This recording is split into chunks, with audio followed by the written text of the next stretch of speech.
ទៅហៅគ្រូពេទ្យ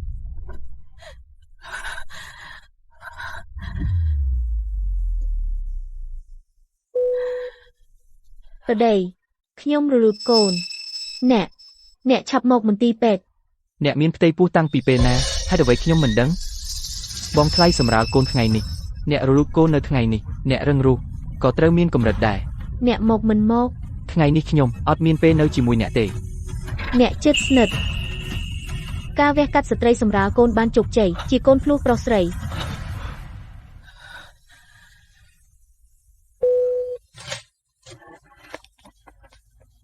អ្នកជំងឺស្ថានភាពយ៉ាងម៉េចរលូតកូនហូរឈាមច្រើនត្រូវវះកាត់ជាបន្ទាន់អ្នកជិតស្និទ្ធនៅណាឆាប់ហៅមកចុះហត្ថលេខាគាត់រវល់នៅជាមួយបងថ្លៃរបស់គាត់សម្រាលកូនខ្ញុំអាចចុះហត្ថលេខាបានទេអីចាំបាច់ត្រូវគាត់ចុះមែនទេក៏មិនមែនដែរអញ្ចឹងខ្ញុំចុះខ្លួនឯង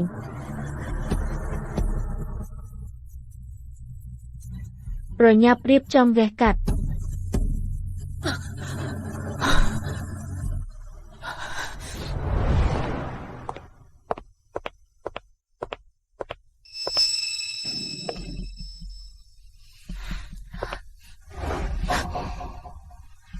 អ្នកធ្វើអី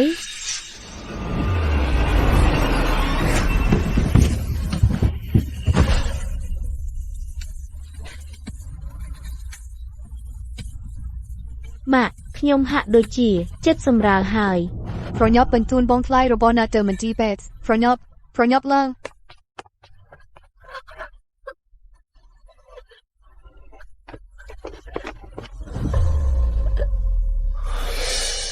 ពិសិដ្ឋអូខ្ញុំឈឺណាស់ឥឡូវខ្ញុំអត់មានពេលទៅលេងជាមួយអ្នក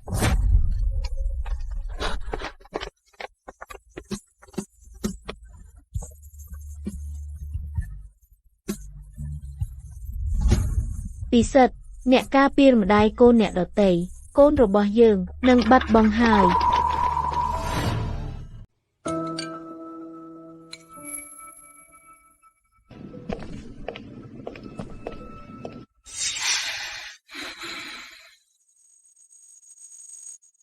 ពិសិដ្ឋខ្ញុំទៅគៀនលើឲ្យបងថ្លៃរៀបវ៉ាន់បន្តិច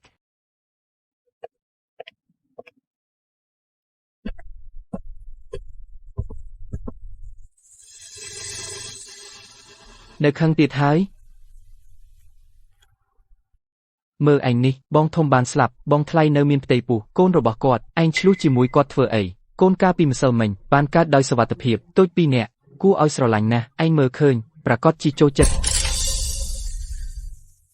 កូនអ្នកដទៃគួរឲ្យស្រឡាញ់អញ្ចឹងអ្នកដទៃអីនោះជាកូនបងធំរបស់ខ្ញុំអញ្ចឹងឯងក៏ដឹងដែរនោះជាកូនបងធំរបស់ឯងបើឯងមិននិយាយខ្ញុំក៏គិតថាជាកូនរបស់ឯងទៅទៀតរស្មីឯងឈប់កុំរករឿងបងធំបានស្លាប់ខ្ញុំជួយបន្តិចមិនគួរទេអីចឹងសំបីតែកូនខ្លួនឯងស្លាប់រស់ក៏មិនខ្វល់ដែរជាងកន្លះឆ្នាំគ្រប់គ្នាក្នុងត្រកូលយិនសុទ្ធតែនៅជុំវិញគាត់នៅតែមិនគ្រប់ខ្វះតែឯងម្នាក់ហើយខ្ញុំដឹងឯងតែងតែចង់បានកូនតែរឿងនេះត្រូវមើលតាមវាសនាមិនអាចបង្ខំបានទេឯងមានន័យអីឯងគិតថាខ្ញុំរលូតកូនខ្លាញ់មែនទេបានហើយគឺមានផ្ទៃពោះខ្ញុំនិយាយខុសរស្មីឯងធ្វើអីលេងលេះពិសិដ្ឋយើងលេងលេះគ្នាពិសិដ្ឋយើងលេងលេះគ្នាអ្នកដឹងទេអ្នកកំពុងនិយាយអីបងថ្លៃស្រីជឿសម្រានគូនរូបញ៉ាំអ៊ីក៏មិនបានដែរគ្រាន់តែចង់ផឹកស៊ុបព្រាបតែអ្នកដាំព្រឹកស្អែកក្រោកពីព្រលឹមដាំស៊ុបរួចយកទៅឲ្យនាងនៅមន្ទីរពេទ្យពិសិដ្ឋយើងទៅ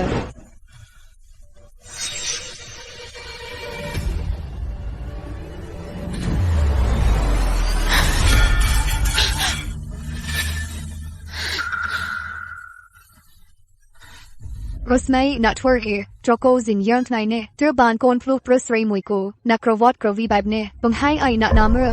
សុភីចូលចិត្តផឹកស៊ុបដែលខ្ញុំដាំនាងសំទេអីក៏មិនសំនាងជាបងថ្លៃស្រីរបស់ណាត្រកូលសិនយើងហាក្រោកប៉ុណ្ណាតែបានប្រពន្ធដូចណាក្មេងកំប្រាកមាននៅពុកកំដៃខ្លួនឯងបង្កើតមិនបានសុំបីតែម្នាក់អ្នកផ្សេងបង្កើតបានអ្នកមករឿងទៀតល្មមហើយអ្នកនៅតែបណ្ដោយនាងទៅ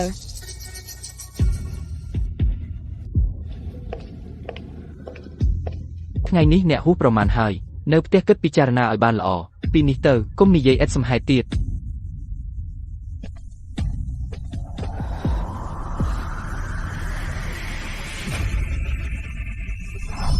រស្មីរៀបការជាមួយខ្ញុំ ខ្ញុំព្រម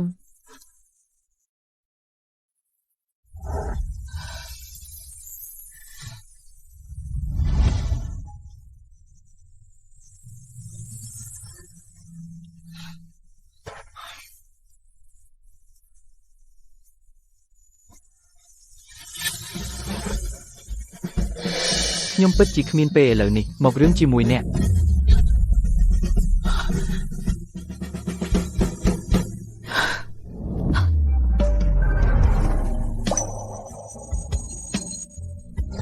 ពិសិដ្ឋ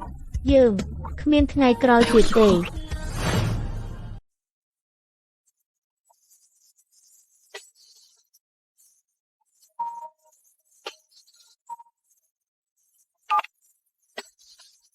ណែថា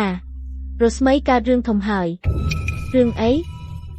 ឯងនៅចាំឡុងវ៉ាន់ដាវឆេងគម្រោងរចនាទេសចរនោះទេចាំស្រាប់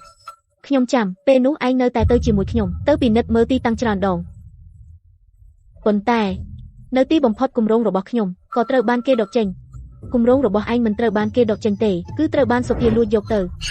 ឯងថាអីខ្ញុំក៏ទៅតែព្រឹកនេះឃើញព័ត៌មានដោយចៃដន្យខ្ញុំបានផ្ញើព័ត៌មានទៅឯងហើយមើលដោយខ្លួនឯងទៅ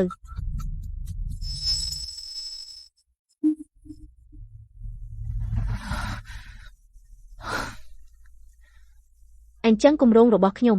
ត្រូវបានគេដកចេញបែបនេះរស្មីបើខ្ញុំចាំមិនខុសទេដើមឡើយគឺពិសិដ្ឋទៅជួយឯងតាក់ស្នើគម្រោងមែនទេល្អណាស់គាត់ចាប់ផ្ដើមតាំងពីយូរ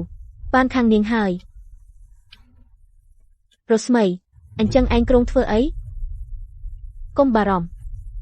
ខ្ញុំនឹងយកអ្វីដែលជារបស់ខ្ញុំដណ្ដើមមកវិញឲ្យអស់អញ្ចឹងខ្ញុំមកទទួលឯងឥឡូវនេះបាន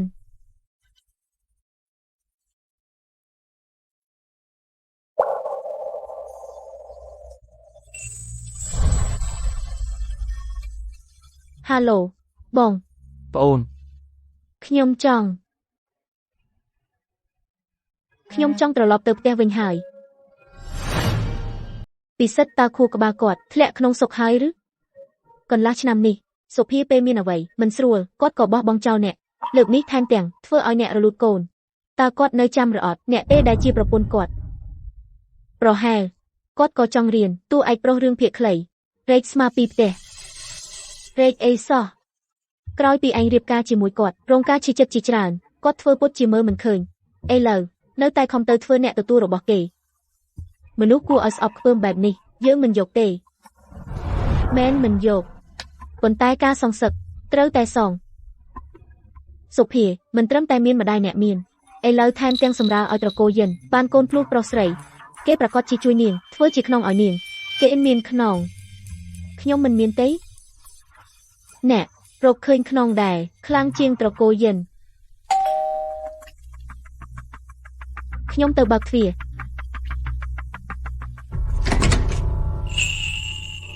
ឯងមកធ្វើអីខ្ញុំមកយកអស្មីទៅផ្ទះក្នុងភ្នែកឯងមិនមានតែបងថ្លៃឯងទេនៅតែនឹកដល់រស្មីរបស់យើងនេះជារឿងគ្រួសារយើងមិនដល់វេនឯងជ្រៀតរស្មីទៅផ្ទះជាមួយខ្ញុំរស្មី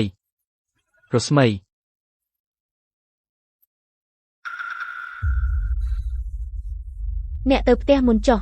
ខ្ញុំនិយាយជាមួយគាត់បន្តិចកុំបារម្ភមិនអីទេ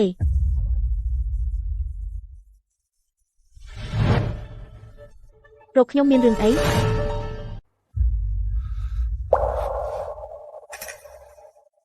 ថ្ងៃនេះអ្នកឆ្លុះក៏ឆ្លុះហើយវីក៏វីហើយនៅមិនទាន់ស្ងប់ចិត្តទៀតទេពិសិដ្ឋការទេសអ្នកថ្ងៃនេះគ្រាន់តែជាម្ហូបបើកចំណងប៉ុណ្ណោះ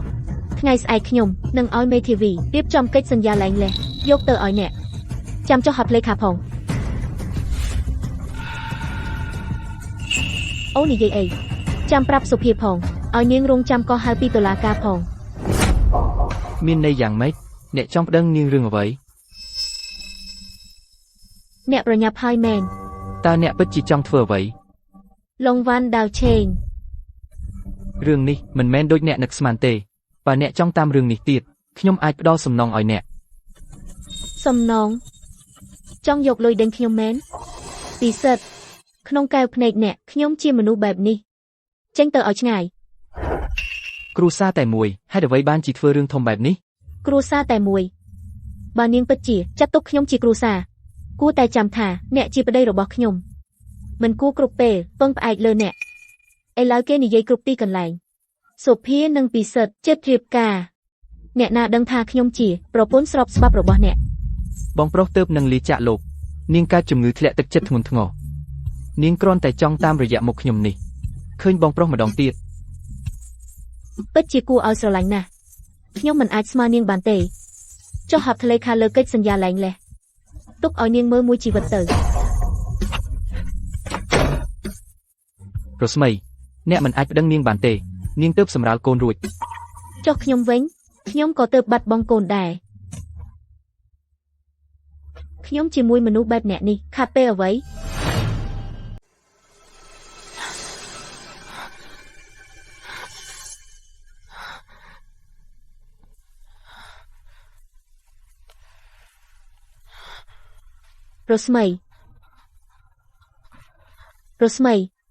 រស្មី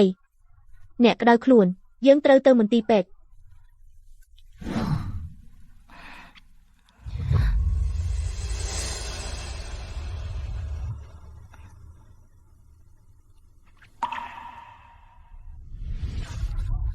ពិសិដ្ឋបើកូនមានបញ្ហាអ្វីខ្ញុំក៏មិនរស់ទៀតដែរ កូនប្រកាសជាមិនមានបញ្ហាទេយើងទៅពិនិត្យមុនសិន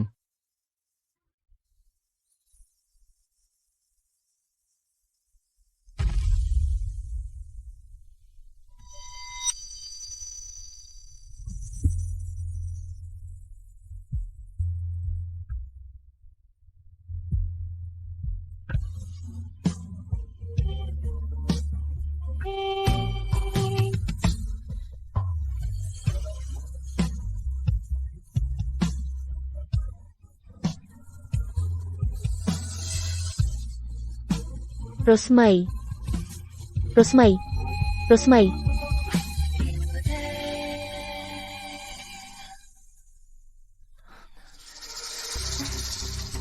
ភ្ញាក់ហើយ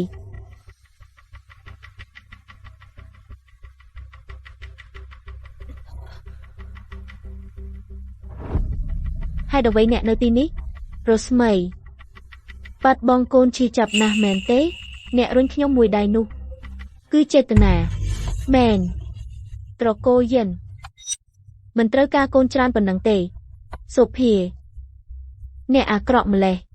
មិនខ្លាចរងផលកម្មទេផលកម្មនោះគ្រាន់តែសម្រាប់អ្នកគ្មានបានការ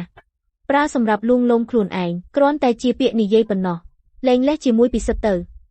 តម្រូវការអ្វីក៏បានដែរជំងឺធ្លាក់ទឹកចិត្តរបស់អ្នក ក៏ធ្វើពុតដែរមែនប៉ុន្តែអញ្ចឹងអីពិសិដ្ឋជឿជាក់ណាស់គ្រាន់តែខ្ញុំទូរស័ព្ទម្ដង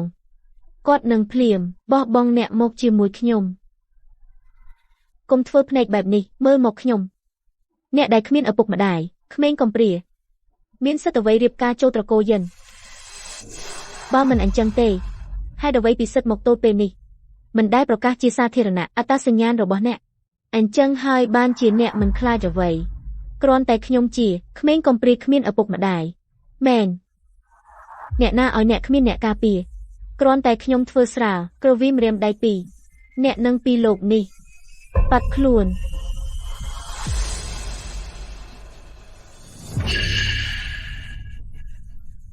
រស្មីខ្ញុំយល់ចិត្តរបស់អ្នកដែលចង់បានកូនតែប្រកាន់ពេកនឹងមានពោះខ្លែងខ្លាយ អ្នកនឹងពិសិដ្ឋនៅក្មេងនៅឡើយពេលក្រោយប្រកាសជាមានឱកាសទៀតសុភាអ្នកចង់សម្ដែងខ្ញុំលេងជាមួយអ្នកហ៊ានវាយខ្ញុំ រស្មីអ្នកធ្វើអ្វី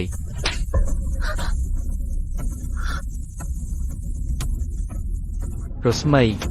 អ្នក ចេញទៅបើមិនអញ្ចឹងទេខ្ញុំវាអ្នកពីរបីទេ អ្នកពិតជាមិនអាចនិយាយជាមួយបានមក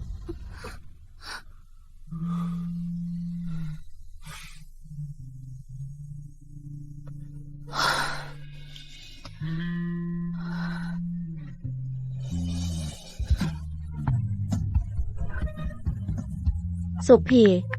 បើអ្នកប្រញាប់ចង់ធ្វើមេបីអញ្ចឹងខ្ញុំធ្វើឲ្យអ្នកបានដូចចិត្តពិសិដ្ឋ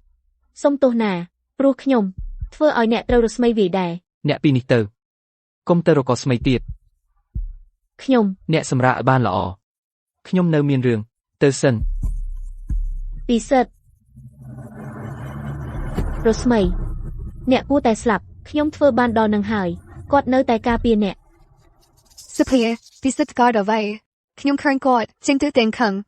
ម៉ាក់គឺខ្ញុំខុសទាំងអស់ខ្ញុំមើលថារស្មីចូលមន្ទីរពេទ្យដែរទើបគិតថាទៅសួរសុខទុក្ខនាងបន្តិចមិននឹកស្មានថានាងយកខុសពីខ្ញុំមិនត្រឹមតែវាយខ្ញុំថែមទាំងវាយពិសិដ្ឋទៀត អ្វីនាងហ៊ានវាយណា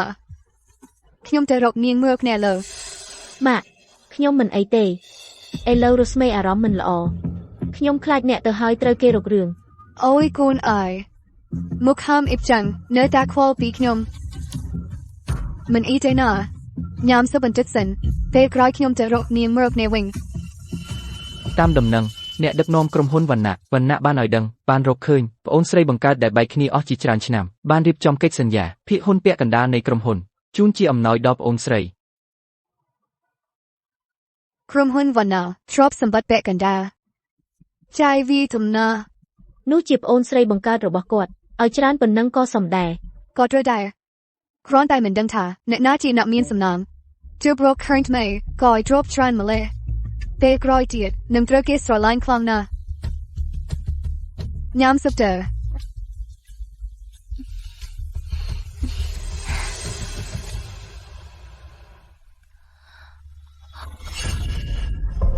ម៉ាក់រស្មីសម្បត្តិអាពាហ៍ពិពាហ៍របស់នាងនិងពិសិដ្ឋបានបង្ហោះលើអ៊ីនធឺណិតឥឡូវអ្នកលេងអ៊ីនធឺណិតជាខ្ញុំទាំងអស់ អី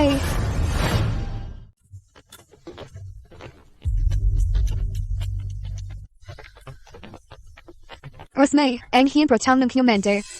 អ្នកណាអនុញ្ញាតឲ្យថែងប្រកាសដល់ខ្លួនឯងទំនាក់ទំនងជាមួយពិសិដ្ឋខ្ញុំបានយល់ព្រមទេ ខ្ញុំប្រកាសអាពាហ៍ពិពាហ៍របស់ខ្ញុំតើខ្ញុំត្រូវការអនុញ្ញាតពីអ្នកទៀតទេរស្មីខ្ញុំគ្រាន់តែនឹកវីរៈខ្លាំងពេកហេតុអ្វីបានជាអ្នកធ្វើបែបនេះចំពោះខ្ញុំ ឥឡូវនេះហែងតើចិនស្ទីប្រកាសមួយថារូបអាពាហ៍ពិពាហ៍ជារូបដែលអញកែដល់ខ្លួនឯងហើយសំទោសសភា សូបិន អញនៅតែហ៊ានឆ្លូតទៀតដូចអញតែគ្មានអ្នកអ្វីសោះស្រីថោកទោះពិសិដ្ឋការពីអញក៏ដោយខ្ញុំក៏មានវិធីច្រើនដែរដូស្រ័យឡើងអញមិនចេញសេចក្តីប្រកាសមែនទេខ្ញុំនឹងឲ្យពិសិដ្ឋឡើងលែង ល្អណាស់ខ្ញុំក៏គិតដូចនេះដែរសង្ឃឹមថាអ្នកប្រញាប់ប្រាប់ពិសិដ្ឋឲ្យបានឆាប់ចុះហត្ថលេខាលើលិខិតលែងលេះ បាបរហើយអញហ៊ានលើកនិខិតឡើងឡាមកនេះយ៉ាងទៀតអញគ្មានសិទ្ធិអ្វីទេ ឯងនឹងដឹងឆាប់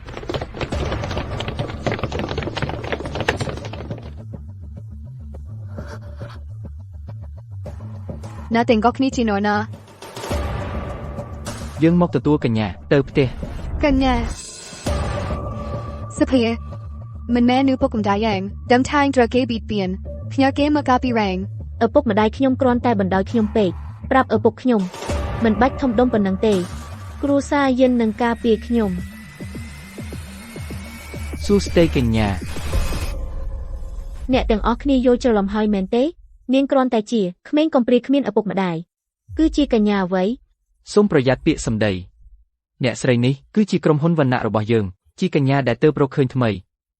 បើគ្មានការគោរពចំពោះនាងគឺស្មើនឹងការមិនគោរពចំពោះក្រុមហ៊ុនវណ្ណៈទាំងមូល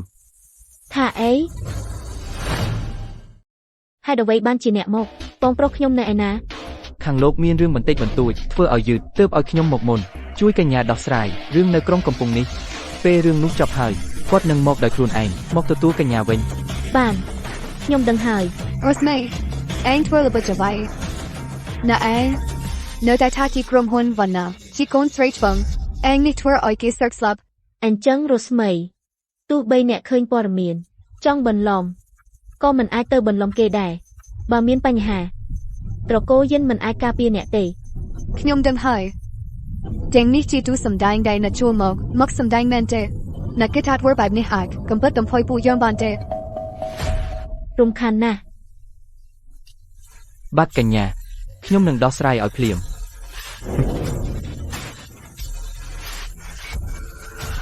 រស្មីឯងធ្វើអីកុំបាក់ខ្ញុំ គុំ ឡើង ធ្វើអីរៀបចំការចេញពីមន្ទីរពេទ្យឲ្យខ្ញុំ បាទ អូរួចរៀបចំឲ្យខ្ញុំមួយទៀតលិខិតលែងលេះ បាទ ម៉ែថាហេតុអ្វីបានជាស្មីធ្វើបែបនេះដាក់ខ្ញុំរវាងខ្ញុំនិងពិសិដ្ឋគឺគ្មានអ្វីសោះគ្មានអ្វីទេខ្ញុំគ្រាន់តែនឹកវីរៈខ្លាំងពេកពេលនេះនៅលើអ៊ីនធឺណិតគេថាខ្ញុំគ្រប់បែបយ៉ាងគេថាខ្ញុំជាអ្នកបំផ្លាញអ្នកទី3ក្នុងគ្រួសារគេជាជាងត្រូវគេបង្កាច់បែបនេះខ្ញុំស្លាប់ទៅប្រសើរជាង សុភីមិនអីទេកុំគិតច្រើនម៉ែនឹងដោះស្រាយនាងអត់ទេពិសិដ្ឋនាងនៅតែមិនទទួលទូរស័ព្ទ ខ្ញុំទៅរកនាងដោយខ្លួនឯងរឿងនេះខ្ញុំប្រកាសជាធ្វើឲ្យនាងមកពន្យល់បងថ្លៃ ពិសិដ្ឋលើកនេះមិនអាចដូចលើកមុនតែដោះស្រាយស្រាលនាងមិនត្រឹមតែបង្កាច់សភ័យថែមទាំងរកមនុស្សមួយក្រុមធំមកសម្ដែងស្ទើរតែធ្វើឲ្យខ្ញុំនិងសភារគ្រូបារាំងនៅតែមិនដាក់មេរៀនមកនាងទេមិនដឹងជាថ្ងៃក្រោយនាងអាចបង្កបញ្ហាអ្វីមក ខ្ញុំដឹងហើយ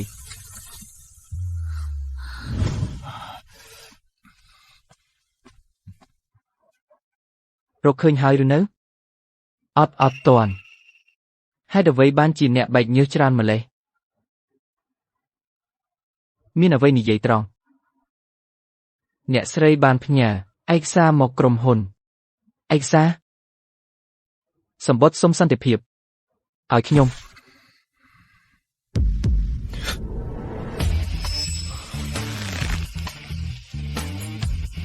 រស្មីឯងពូកែណាស់កញ្ញាត្រកូលយិននិងត្រកូលសុភាឥឡូវនេះបានរួមគ្នាដោះស្រាយរឿងមតិសាធារណៈ បន្តដាក់ថែមរឿងដែលពិសិដ្ឋយកការរចនារបស់ខ្ញុំទៅបដូរឲ្យសុភាលាតត្រដាងចេញខ្ញុំចង់ឲ្យរឿងរបស់គេក្តៅឲ្យនៅតែក្តៅកន្លះខែទៀត បាទហេតុអ្វីបានជារឿងក្តៅនៅតែមិនទាន់រលត់បែរជាក្តៅកាន់តែខ្លាំងឡើងលោកយិនយើងបានព្យាយាមអស់ហើយគឺអ្នកស្រីបានបង្ហើបគ្រប់ពេលអារម្មណ៍មហាជនត្រូវបានបញ្ឆេះឡើងឥឡូវនេះពិបាកបង្ក្រាបណាស់មិនទាន់រកឃើញមនុស្សទេមិនទាន់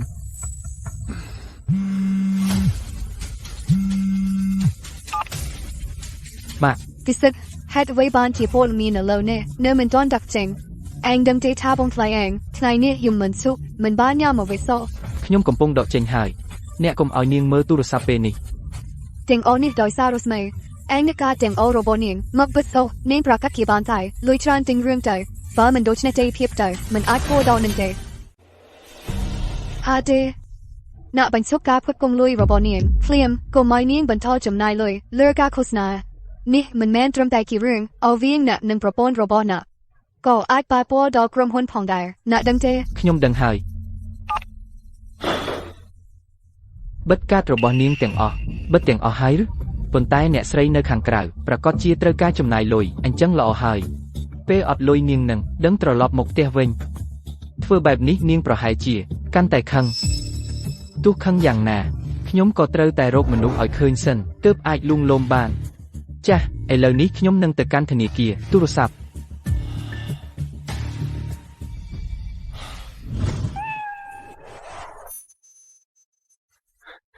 សួស្ដីបងស្រី ថានេះហើយដែលឯងថារឿងបន្ទាន់បំផុតមែនហើយពីមុនឯងធ្លាប់ជួបបុរសតិចពេកទើបឯងស្រឡាញ់ពិសិដ្ឋបែបនោះតែជាបុរសអាក្រក់តែឯងលងស្នេហ៍ខ្លាំងថ្ងៃនេះបងនាំឯងទៅមើលពិភពលោក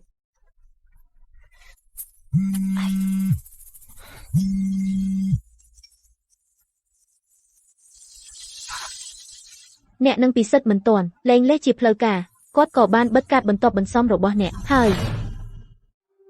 គ្រាន់តែកាតបន្ទាប់បន្សំទេលុបចោលក៏លុបចោលទៅព្រោះអត់ដែលប្រើដែរបើដឹងយ៉ាងនេះពេលនោះគួរតែយកកាតគាត់ចាយវាឲ្យអស់ អញ្ចឹងឯលើត្រកូលយិនប្រហែលជាដេញឲ្យខ្ញុំសងលុយមួយក្រុមមិនខ្មាស់អៀនមិនអីទេចំណែកលុយពិសិដ្ឋយើងមិនប្រណីនឹងចាយទេរាល់ការចំណាយយប់នេះខ្ញុំបងឯងគ្រាន់តែលេងឲ្យសប្បាយនៅឈរស្ងៀមធ្វើអីឆាប់មកលួងលោមពួកយើងទៅ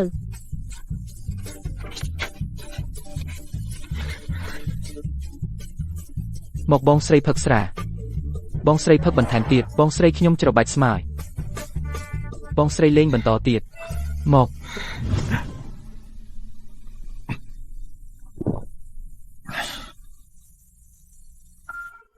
ឈប់ផឹកអញស្រវឹងអស់ហើយប្រយ័ត្នបងរស្មីជារែងទៀតជេនាងមិនត្រឹមតែរត់ចេញពីផ្ទះថែមទាំងភ្លុកខ្ញុំទៀតឥឡូវនេះខ្ញុំរកនាងមិនឃើញតតែសោះពិសិដ្ឋមិនមែនខ្ញុំចង់និយាយឯងទេឯងដោយសារសុភាបោះបង់នាងម្ដងហើយម្ដងទៀតនាងខឹងក៏ធម្មតាឯងទៅលួងនាងល្អទៀតនាងស្រឡាញ់ឯងខ្លាំងណាស់ប្រកាសជាអត់ទោសឲ្យឯងប៉ុន្តែនាងផ្ញើឲ្យខ្ញុំលិខិតលេងលេះអ្វី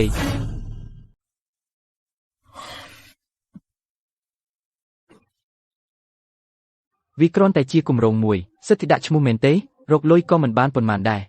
ខ្ញុំបានយល់ព្រមហើយនឹងសងសំណងឲ្យនាង10 ដងឬ100 ដងតែនាងវិញយករឿងលេងលះមកគំរាមខ្ញុំរឿងបែបនេះតើអាចយកមកនិយាយលេងបានឬអូអញ្ចឹងខ្ញុំគិតថារស្មីមិនខ្វល់ពីលុយទេដើមឡើយនាងធ្វើដើម្បីគម្រោងនេះស្ទើរតែត្រូវទឹកភក់លិចអ្នកបែរទៅឲ្យសិទ្ធិដាក់ឈ្មោះទៅសុភាអញ្ចឹងនាងប្រកាសជាខឹងមែនទេពេលនោះខ្ញុំគ្រាន់តែរំពេចក្តៅក្បាលមិនបានគិតច្រើនទេលើកនេះអ្នកនៅខាងអ្នកណាអ្វី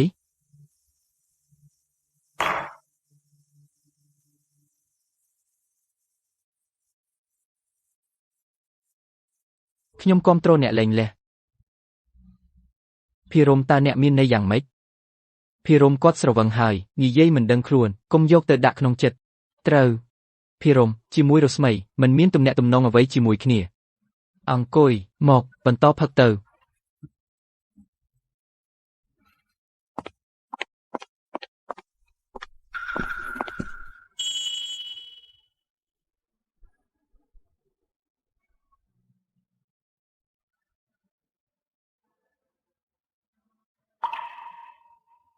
ម្ដេចក៏ជាអ្នក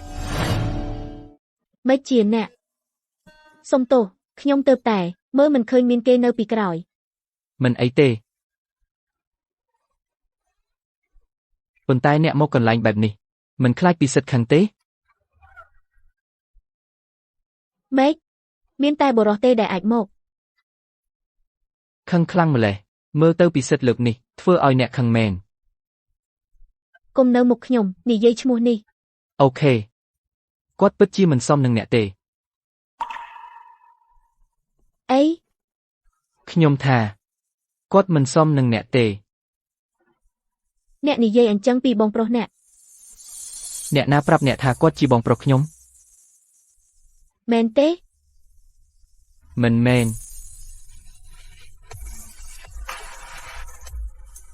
ត្រូវទៅផ្ទះហើយខ្ញុំជូនអ្នកមិនបាច់ខ្ញុំមិនទាន់គិតត្រឡប់ទេពិសិដ្ឋនៅបន្ទប់ជាប់គ្នាបើគាត់ដឹងថាអ្នកមកកន្លែងបែបនេះអូស្រាប់តែងួយដេកណាស់ខ្ញុំត្រូវទៅផ្ទះឥឡូវ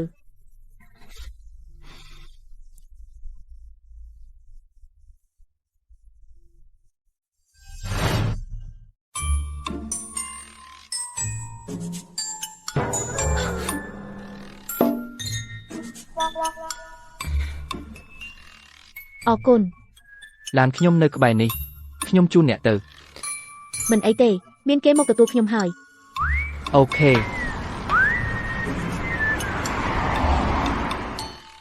ខ្ញុំទៅមុនសិនអូខេ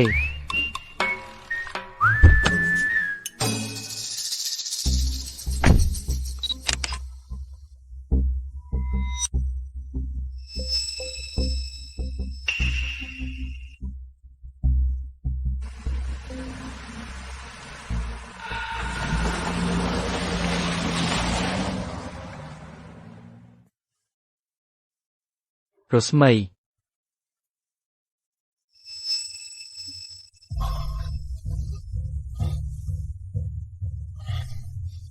មិននៅទីនេះ យប់មិញអ្នកផឹកស្រាស្រវឹងម៉ាក់ប្រាប់ឲ្យខ្ញុំមកយកស៊ុបបំបត្តិវិលមុខមកឲ្យអ្នក មិនត្រូវការទេឥឡូវនេះចេញពីបន្ទប់ខ្ញុំទៅ ពិសិដ្ឋទើបតែអ្នកស្រែកហើយឈ្មោះរស្មីអ្នកទាំងពីរមិនទាន់ជន់គ្នាទេចឹងខ្ញុំទៅសុំទោសនាងទេ មិនអីទេរឿងលើបណ្ដាញខ្ញុំនឹងដោះស្រាយអ្នកសម្រាប់ក្រោយសម្រាលបានហើយ ប៉ុន្តែខ្ញុំបារម្ភបើយូរទៅស្នេហារបស់អ្នកទាំងពីរអាចរងផលប៉ះពាល់ ពាក្យនេះមានន័យយ៉ាងម៉េចអ្នកដឹងអ្វីមួយមែនទេ ខ្ញុំ អ្វីដែលអ្នកដឹងនិយាយចេញទាំងអស់ ពិសិដ្ឋខ្ញុំអាចប្រាប់អ្នកប៉ុន្តែអ្នកត្រូវតែសន្យាជាមួយខ្ញុំកុំខឹង និយាយឆាប់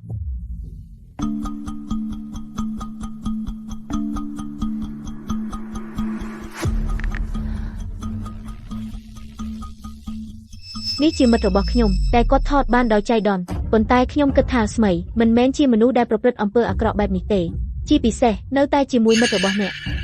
ខ្ញុំថាម៉េចទៅម្សិលមិញហេតុអ្វីបានជាគាត់ស្រាប់តែនិយាយមកខ្ញុំបែបនេះ អី ប្រាប់មិត្តរបស់អ្នកឲ្យបិទមាត់ប្រសិនបើខ្ញុំមាននៅខាងក្រៅពីដំណឹងបន្តិចបន្តួចខ្ញុំប្រកាសជាមិនឲ្យគាត់រួចខ្លួនទេ ពិសិដ្ឋ ឥឡូវនេះចេញពីបន្ទប់ខ្ញុំភ្លាម ខ្ញុំដឹងហើយខ្ញុំនឹងណែនាំគាត់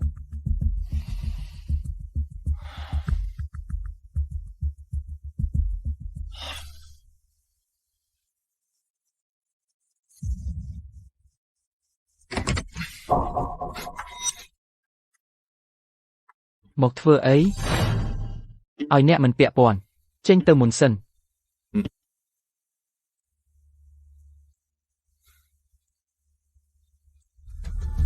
និយាយមករឿងអ្វីទៅហេតុអ្វីបានជាអ្នកគាំទ្រខ្ញុំនឹងរស្មីលែងលះគ្នាតើអ្នកមិនខ្វល់ជាងពីបងថ្លៃស្រីមេម៉ាយរបស់អ្នកទេពីមុនខ្ញុំនៅមិនទាន់យល់រស្មីលើកនេះហេតុអ្វីបានជាធ្វើរឿងធំម្ល៉េះអញ្ចឹងឥឡូវអ្នកយល់ហើយបើនាងគ្មានអ្នកគាំទ្រមិនអាចធ្វើរហូតដល់កម្រិតខូចខាតទាំងសងខាងបែបនេះទេអញ្ចឹងអ្នកក៏ស្គាល់ប្រពន្ធអ្នកច្បាស់អ្នកដឹងថានាងគ្មានអ្នកគាំទ្រទើបរួមជាមួយសុភាតែងតែសង្កត់សង្កិននាងអ្នកនិយាយអញ្ចឹងមានន័យដូចម្ដេចអ្នកពិតជាអ្នកនៅពីក្រោយនាងមែនភិរមអ្នកជាបងប្អូនប្រុសរបស់ខ្ញុំណាបងប្អូនបើជាបងប្អូនអ្នកត្រូវតែរួមជាមួយសុភាជួយសង្កត់សង្កិនប្រពន្ធថៃញឺ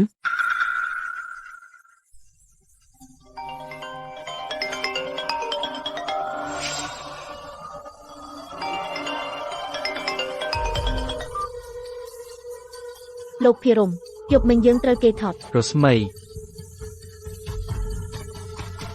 ពិសិដ្ឋទូរស័ព្ទរបស់ភិរមមិនបានជានៅជាមួយអ្នកទាំងពីរនៅជាមួយគ្នាមែន ខ្ញុំបានទូរស័ព្ទទៅអ្នកច្រើនដងណាស់អ្នកមិនលើកមួយដងសោះឥឡូវនេះស្រាប់តែទូរស័ព្ទទៅគាត់ដោយខ្លួនឯងតើអ្នកទាំងពីរចាប់ផ្ដើមពីពេលណានៅចំពោះមុខខ្ញុំប្រព្រឹត្តជាមួយគ្នា ពិសិដ្ឋ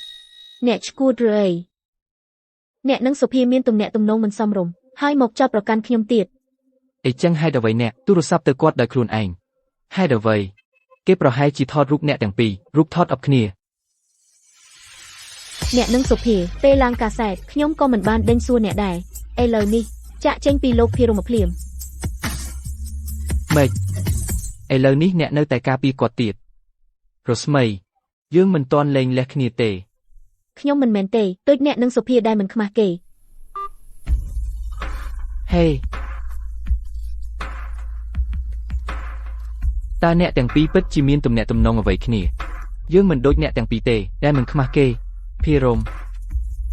នាងមិនអាចធ្វើបានទេដូចសុភារឿងមិនសមរម្យ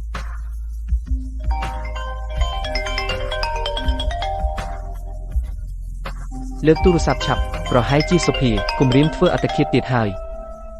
អ្នកគួរទូរស័ព្ទទៅមិនទូរស័ព្ទអ្នកមិនគួរទូរស័ព្ទទៅទូរស័ព្ទមិនឈប់រឿងរវាងយើងមិនទាន់ចប់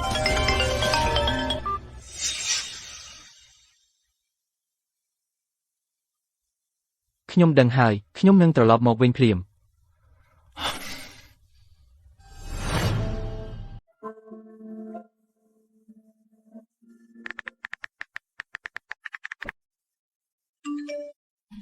សម្ដីរបស់ពិសិដ្ឋកុំយកទៅដាក់ចិត្ត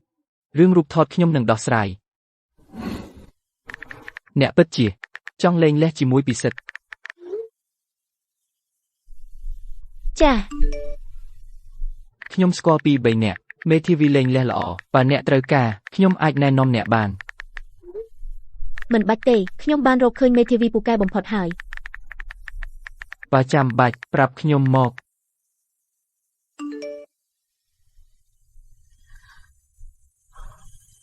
អ្នកម៉ាក់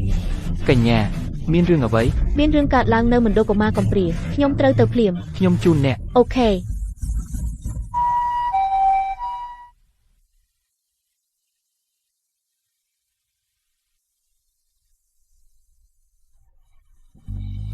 អ្នកគ្រូអ្នកភ្ញាក់ហើយមានកន្លែងណាដែលមិនស្រួលខ្ញុំទៅហៅគ្រូពេទ្យ ចុះក្មេងវិញ កុំបារម្ភក្មេងសុខសប្បាយទាំងអស់ប៉ុន្តែមណ្ឌលកុមារកំព្រាបានឆេះ សំខាន់ក្មេងមិនអីទេ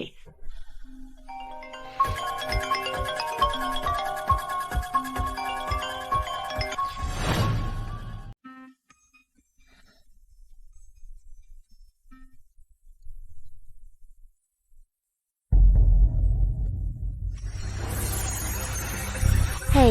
រស្មីការព្រមាននេះសម្រាប់ណាយ៉ាងម៉េច ភ្លើងឆេះមណ្ឌលកុមារកំព្រាគឺអ្នកដុតអ្នកជានរណា សុភ័ក្រជាកូនស្រីតែមួយរបស់ខ្ញុំនាងមិនសប្បាយចិត្តខ្លាំងណាស់អ្នកត្រូវតែទួលផលវិបាកខ្លះ អ្នកគឺវិបុល គឺខ្ញុំឲ្យអ្នកក្នុងរយៈពេល1ថ្ងៃប្រកាសជាសាធារណៈសារដែលអ្នកបានផ្សាយពីមុនសុទ្ធតែជាការប្រឌិតបើមិនដូច្នោះទេលើកក្រោយមិនមែនត្រឹមតែដុតទេ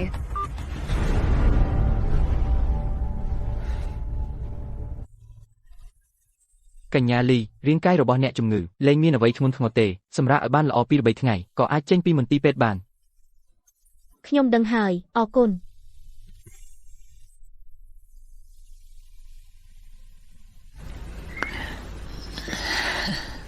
ម៉ាក់ កូនឡមិនបាត់និយាយអ្វីទេ សុំទោសទាំងអស់ដោយសារតែខ្ញុំមិននឹកស្មានថាពួកគេនឹងវាយប្រហារមណ្ឌលកុមារកំព្រា មិនមែនជាកំហុសរបស់ណាទេគឺពួកនោះមនុស្សគ្មានសីលធម៌ណាប់គុំបន្ទុកខ្លួនឯង ម៉ាក់អ្នកកុំបារម្ភខ្ញុំនឹងជួយមណ្ឌលកុមារកំព្រាទាមទារយកយុត្តិធម៌ រស្មីណាប់គុំហ៊ានប្រទល់ជីវិត ម៉ាក់ខ្ញុំនឹងការពារខ្លួនឯង ខ្ញុំគ្រាន់តែចង់ណាស់ទាំងអស់គ្នាឲ្យបានល្អ ខ្ញុំដឹងហើយប៉ុន្តែអ្នកដែលប្រព្រឹត្តអំពើអាក្រក់ប្រកាសជានឹងទទួលទណ្ឌកម្មដែលសមនឹងទទួល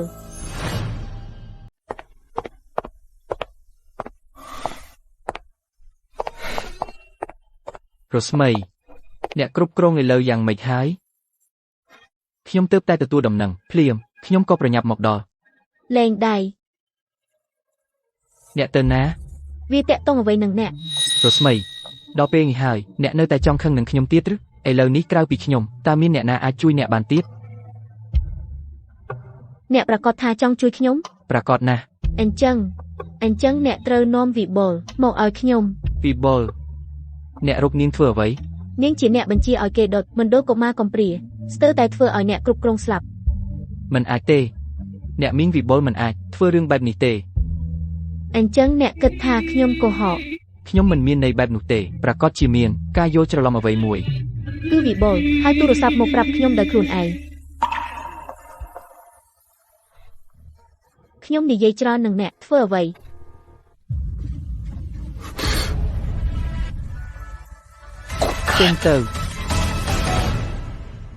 ចេញទៅអ្នកប្រកាសទេថាចង់រឿងនៅទីនេះខ្ញុំកំពុងនិយាយជាមួយប្រពន្ធខ្ញុំឯងមកជ្រៀតអីនាងមិនចង់និយាយជាមួយអ្នកទេភិរមខ្ញុំមិនទាន់លែងលេះគ្នាទេអ្នកជាអ្វីមកតំណាងនាងមិត្តអី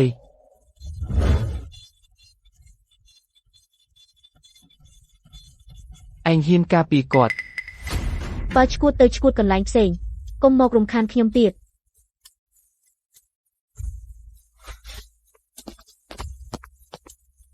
រស្មី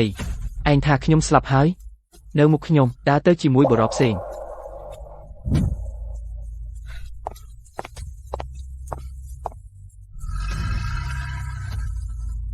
ភិរមឯងល្អណាស់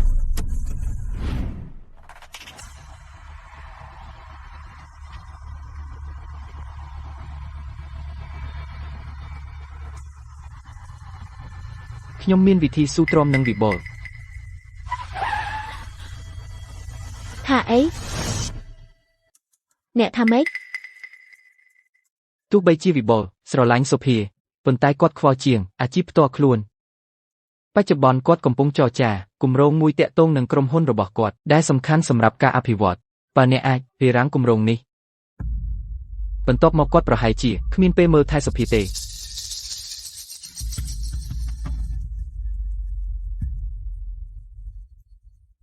ម៉េចមិនជឿខ្ញុំ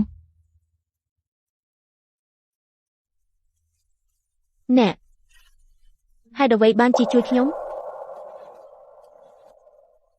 គម្រោងនេះអនាគតល្អគួរសមបើអ្នកអាចទទួលបានគម្រោងនេះថ្ងៃក្រោយក៏មិនចាំបាច់ខ្លាចវិបុលទៀតទេ អរគុណ មិនបាច់គួរសមទេ អូមែនហើយរឿងរូបថតខ្ញុំនឹងនិយាយជាមួយពិសិដ្ឋឲ្យច្បាស់លាស់ មិនចាំបាច់ពន្យល់ទេ តើវាមិនប៉ះពាល់ទំនាក់ទំនងបងប្អូនអ្នកទេ ទំនាក់ទំនងប្តីប្រពន្ធក៏ផ្លាស់ប្ដូរបានចុះបងប្អូនវិញ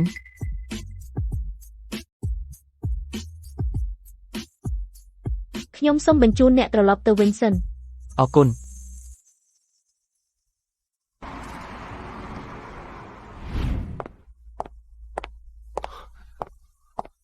កញ្ញាក្មេងបានរៀបចំទៅកន្លែងស្នាក់នៅថ្មីហើយមូលហេតុភ្លើងឆេះខ្ញុំកំពុងស៊ើបអង្កេតនៅឡើយ មិនបាច់ស៊ើបអង្កេតទៀតទេវិបុលជាអ្នកដុត វិបុលម្ដាយរបស់សុភា ចាស់គម្រោងនេះរកវិធីស៊ើបអង្កេតមើលបើប្រកាសថាជាវិបុលរកវិធីរារាំងទុក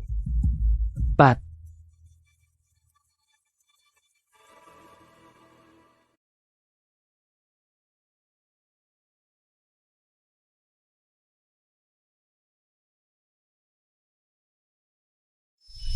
ទំនាក់ទំនងប្តីប្រពន្ធក៏ប្រែប្រួល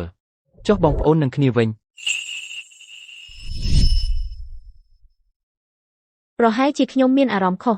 ភិរមអមិនអាចនឹងចំពោះខ្ញុំមានគំនិតផ្សេង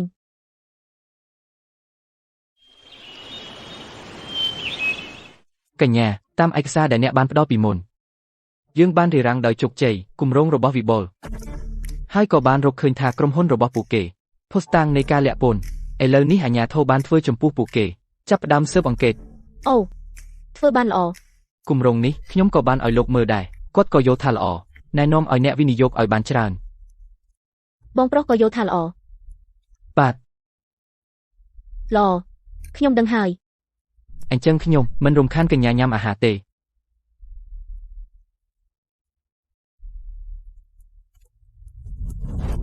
ទំនុកចិត្តរបស់អ្នកគ្មានទេ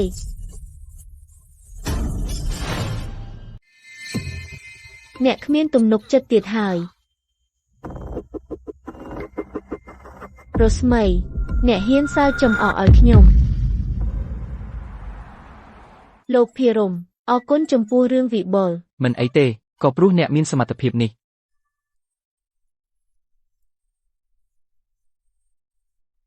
នេះជាអ្វី លោកភិរមព័ត៌មានដែលអ្នកផ្ដល់ឲ្យខ្ញុំមានតម្លៃណាស់ខ្ញុំបានយកគម្រោងរបស់វិបុលបានបញ្ឈប់វានេះជាកិច្ចសន្យាចែកភាគលាភចែកគ្នាពាក់កណ្ដាល កញ្ញាលីចិត្តទូលីណាស់ គួរតែធ្វើ តែបើខ្ញុំនិយាយចំពោះកិច្ចសន្យាចែកភាគលាភអត់ចាប់អារម្មណ៍ អញ្ចឹងអ្នកចាប់អារម្មណ៍លើអ្វី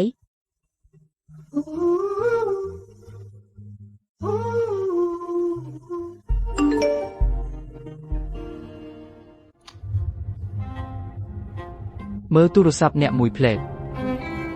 មើលអ្វី ខ្ញុំផ្ញើឲ្យអ្នកហើយ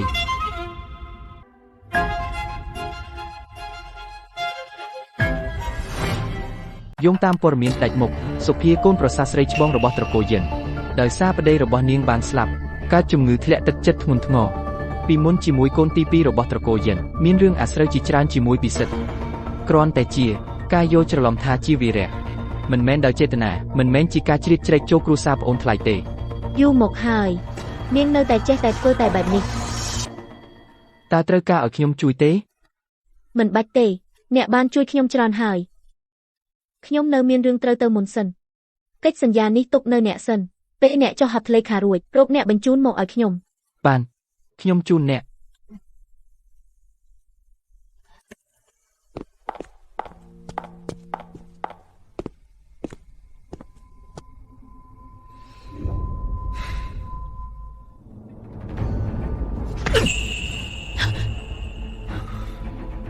អ្នកធ្វើអីអ្នកនៅតែការពារគាត់ទៀតខ្ញុំមិនការពារគាត់ទេមិនការពារអ្នកឬអ្នកមិនអីទេខ្ញុំមិនអីទេអ្នកចង់នាំនាងទៅណាបើអ្នកមិនចង់ឲ្យគេឈ្មោះនាងអាក្រក់ជាងនេះអ្នកអាចរារាំងខ្ញុំបានខ្ញុំធ្លាប់បានប្រមានអ្នកជាយូរមកហើយកុំប្រាំទេសាធារណៈធ្វើបាបអ្នកដទៃឥឡូវហើយវាត្រឡប់មកប៉ះពាល់ខ្លួនឯងវិញតើអ្នកចង់និយាយអ្វីទៅជាមួយខ្ញុំទៅសុំទោសបងថ្លៃស្រីខ្ញុំអាចឲ្យនាងចេញមុខជួយបញ្ជាក់ឲ្យអ្នកចង់ឲ្យសុភាជួយខ្ញុំបញ្ជាក់អ្វីរស្មីអ្នកឈប់ធ្វើបញ្ហាទៀតបានទេរឿងនេះបានទៅដល់ត្រចៀកតាហើយបើមិនឆាប់រងាប់ពាក្យគេនិយាយអ្នកគិតថាអ្នកនៅតែអាចអង្គុយបានតំណែងប្រពន្ធកូនទី2របស់ត្រកូលយិនទេហេតុអ្វីបានជាអ្នកនៅតែឥឡូវនេះនៅតែគិតថាខ្ញុំចាប់អារម្មណ៍នឹងតំណែងដែលមានតែឈ្មោះអ្នកធ្វើប៉ុណ្ណេះមិនមែនចង់ប្រកាសជាសាធារណៈអត្តសញ្ញាណជាប្រពន្ធកូនទី2របស់ត្រកូលយិនរបស់អ្នកទេអីចឹងខ្ញុំសន្យាជាមួយអ្នកបើអ្នកទៅជាមួយខ្ញុំទៅសុំទោសបងថ្លៃខ្ញុំអាចទៅអង្វរតានឹងម៉ាក់រៀបចំពិធីមង្គលការដ៏ធំមួយឲ្យអ្នកបើអ្នកឈឺទៅព្យាបាលចុះកុំមកពោនៅមុខខ្ញុំនាំអ្នកទៅមន្ទីរពេទ្យសិននេះជាការបន្ថយឲ្យធំបំផុតរបស់ខ្ញុំហើយតើអ្នកចង់បានអ្វីទៀតទៅរស្មីបើនៅតែរឹងរូសបែបនេះទៀតខ្ញុំក៏មិនអាចការពារអ្នកទៀតដែរពិសិដ្ឋតើអ្នកពេលណាធ្លាប់ការពារខ្ញុំ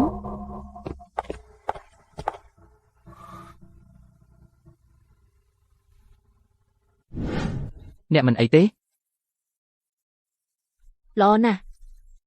ទៅដោះស្រាយរឿងរបស់អ្នកសិនរបួសខ្ញុំមិនធ្ងន់ទេទៅផ្ទះលាបថ្នាំបន្តិចក៏ជាអ្នកប្រកាសលើកក្រោយខ្ញុំនឹងអរគុណអ្នកឲ្យបានល្អបានឈប់ឡានខាងមុខបន្តិចខ្ញុំទៅសិន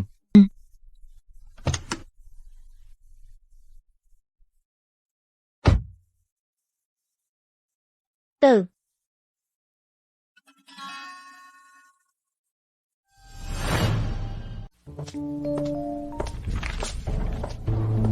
កញ្ញា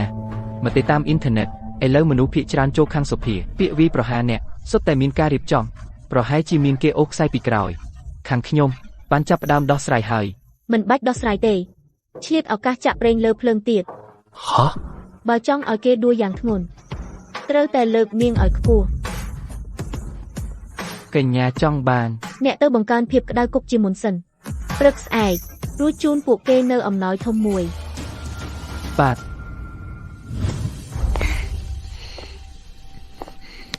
ពិសិដ្ឋមកហើយអីជួយខ្ញុំចេញសេចក្តីប្រកាសមួយថាអំឡុងពេលអ្នកឈឺរស្មីតែងតែថែរក្សាអ្នកនាងបានលាតត្រដាងទំនាក់ទំនងរបស់យើង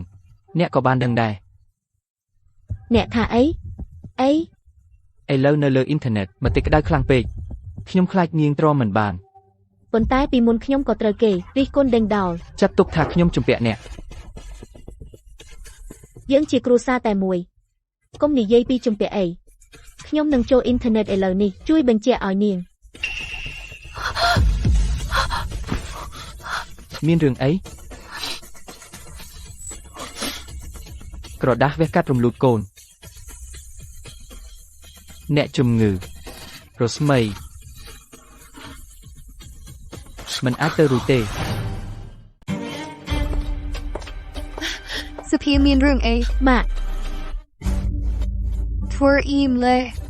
បងថ្លៃឯងសំដុំលេមិនក្វែងនៅតែមើលទូរស័ព្ទដោយគ្មានអារម្មណ៍ឯងមើលពួកយើងបែបហ្នឹងធ្វើអី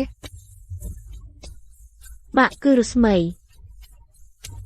ខ្ញុំមិនដឹងថាហេតុអីបានជារស្មីចង់ធ្វើបែបហ្នឹងមានគេយកវីដេអូរបស់ខ្ញុំពីម្សិលមិញយប់ដែលខ្ញុំលោតអាគារដោយជំងឺធ្លាក់ទឹកចិត្តបានបង្ហោះលើអ៊ីនធឺណិតអ្នកប្រើបណ្ដាញមិនដឹងការពិតគេនាំគ្នាទៅជារស្មីក៏បានខ្លែងវិញ្ញាបនបត់រំលូតកូនមួយបានដាក់លើអ៊ីនធឺណិត អីនាងនៅតែហ៊ានធ្វើរឿងបែបនេះ ឯងថាវិញ្ញាបនបត្ររំលូតកូននេះគឺខ្លែង សំដីអ៊ីមលេសុភាពរបររស្មីឯងមិនដឹងទេប៉ុន្មានឆ្នាំមុនខ្ញុំនាំនាងទៅទូគ្រូពេទ្យប៉ុន្មានអ្នកគ្រូពេទ្យទាំងតបបានប្រាប់ខ្ញុំនាងមិនអាចមានផ្ទៃពោះបានទេ មែនហើយពិសិដ្ឋបើស្មីពិតជានៅថ្ងៃខ្ញុំសម្រាលកូនបានធ្វើការរំលូតកូនហេតុអីបានជាយូរម្លេះមិនត្រូវបានគេលាតត្រដាងស្រាប់តែមកនៅថ្ងៃនេះនាងប្រកាសជាឃើញអ្នកបណ្ដាញទាំងអស់ចូលខាងខ្ញុំចង់ប្រើវិធីនេះដើម្បីបង្វែរមតិសាធារណៈ រស្មីធ្វើបែបនេះធ្ងន់ណាស់នេះគឺចង់ធ្វើឲ្យសភ័យដល់ជំពាក់ជីវិត តាមពិតរស្មីមិនចាំបាច់ប្រើល្បិចបែបនេះទេយើងជាគ្រួសារតែមួយខ្ញុំមិនអាចមើលឃើញនាងធ្លាក់ក្នុងរឿងអាស្រូវនោះទេហើយទើបតែខ្ញុំបានសន្យាជាមួយពិសិដ្ឋខ្ញុំបានសន្យាថានឹងជួយនាងបញ្ជាក់នៅលើអ៊ីនធឺណិតប៉ុន្តែខ្ញុំមិននឹកស្មានថាស្មីនាង ការវះកាត់ទាំងអស់នៅមន្ទីរពេទ្យសុទ្ធតែមានកំណត់ត្រាលិខិតវះកាត់រំលូតកូននេះជាខ្លាញ់ឬអត់ទៅសួរគ្រូពេទ្យដែលធ្វើការវះកាត់នោះក៏ដឹងភ្លាម អ្នកត្រូវតែឲ្យខ្ញុំពិនិត្យសិច្បាស់ ពេលនោះនឹងឲ្យរស្មីដឹងម៉ាក់ខ្ញុំឃើញពិសិដ្ឋទឹកមុខមិនសូវល្អទេម៉ាក់ប្រញាប់ទៅមើលគាត់ផងកុំឲ្យប៉ះទង្គិចជាមួយគ្រូពេទ្យចុះអ្នកវិញខ្ញុំមិនអីទេគ្រួសារយើងឥឡូវកំពុងប្រឈមមុខរឿងអាស្រូវពិសិដ្ឋមិនអាចមានបញ្ហាទៀតទេ អ្នកនិយាយត្រូវចាំខ្ញុំទៅមើលគាត់អ្នកនៅមន្ទីរពេទ្យសម្រាប់សុខ បាទ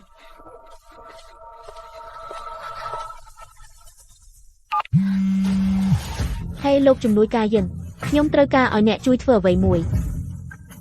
លោកយាននៅមន្ទីរពេទ្យមិនមានកំណត់ត្រាថាអ្នកស្រីទី2ធ្លាប់រំលូតកូនទេកំណត់ត្រាវះកាត់លិខិតរំលូតកូននោះជារបស់ខ្លាញ់កញ្ញាធ្លាប់រំលូតកូនឯកសារវះកាត់បានត្រូវបានបង្ហោះលើបណ្ដាញដោយដែលកញ្ញាបានគិតផ្នែកមតិរបស់សុភាត្រូវបានអ្នកប្រើបណ្ដាញវីលុបហើយម្ដាយរបស់នាងក៏ទទួលរងផលប៉ះពាល់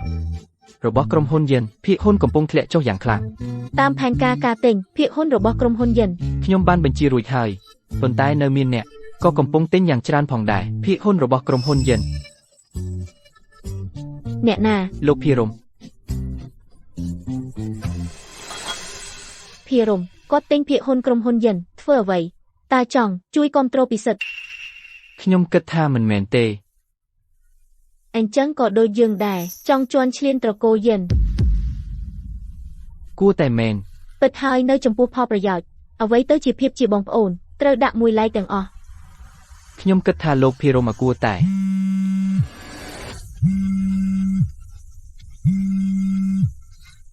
ថាខ្ញុំទទួលទូរស័ព្ទសិន អាឡូថា រស្មីចាំថាឥឡូវនៅក្នុងដៃខ្ញុំបើអ្នកមិនចង់ឲ្យនាងកើតគ្រោះថ្នាក់អ្វីអ្នកត្រូវមកជួបខ្ញុំតែម្នាក់ឯង ពិសិដ្ឋអ្នក កញ្ញាមានរឿងអ្វី ពិសិដ្ឋចាប់ជំរិតថាប្រហែលជាចង់សងសឹកឲ្យសុភា ខ្ញុំទៅជាមួយអ្នក មិនបានទេអ្នកឲ្យគេតាមពីក្រោយពិសិដ្ឋឲ្យខ្ញុំទៅម្នាក់ឯងខ្ញុំខ្លាចគាត់ឃើញអ្នកនឹងធ្វើអាក្រក់ដល់ថា ប៉ុន្តែ ធ្វើតាមអ្វីដែលខ្ញុំនិយាយខ្ញុំមិនអាចឲ្យថាព្រោះតែខ្ញុំមានគ្រោះថ្នាក់អ្វីទាំងអស់ បាទ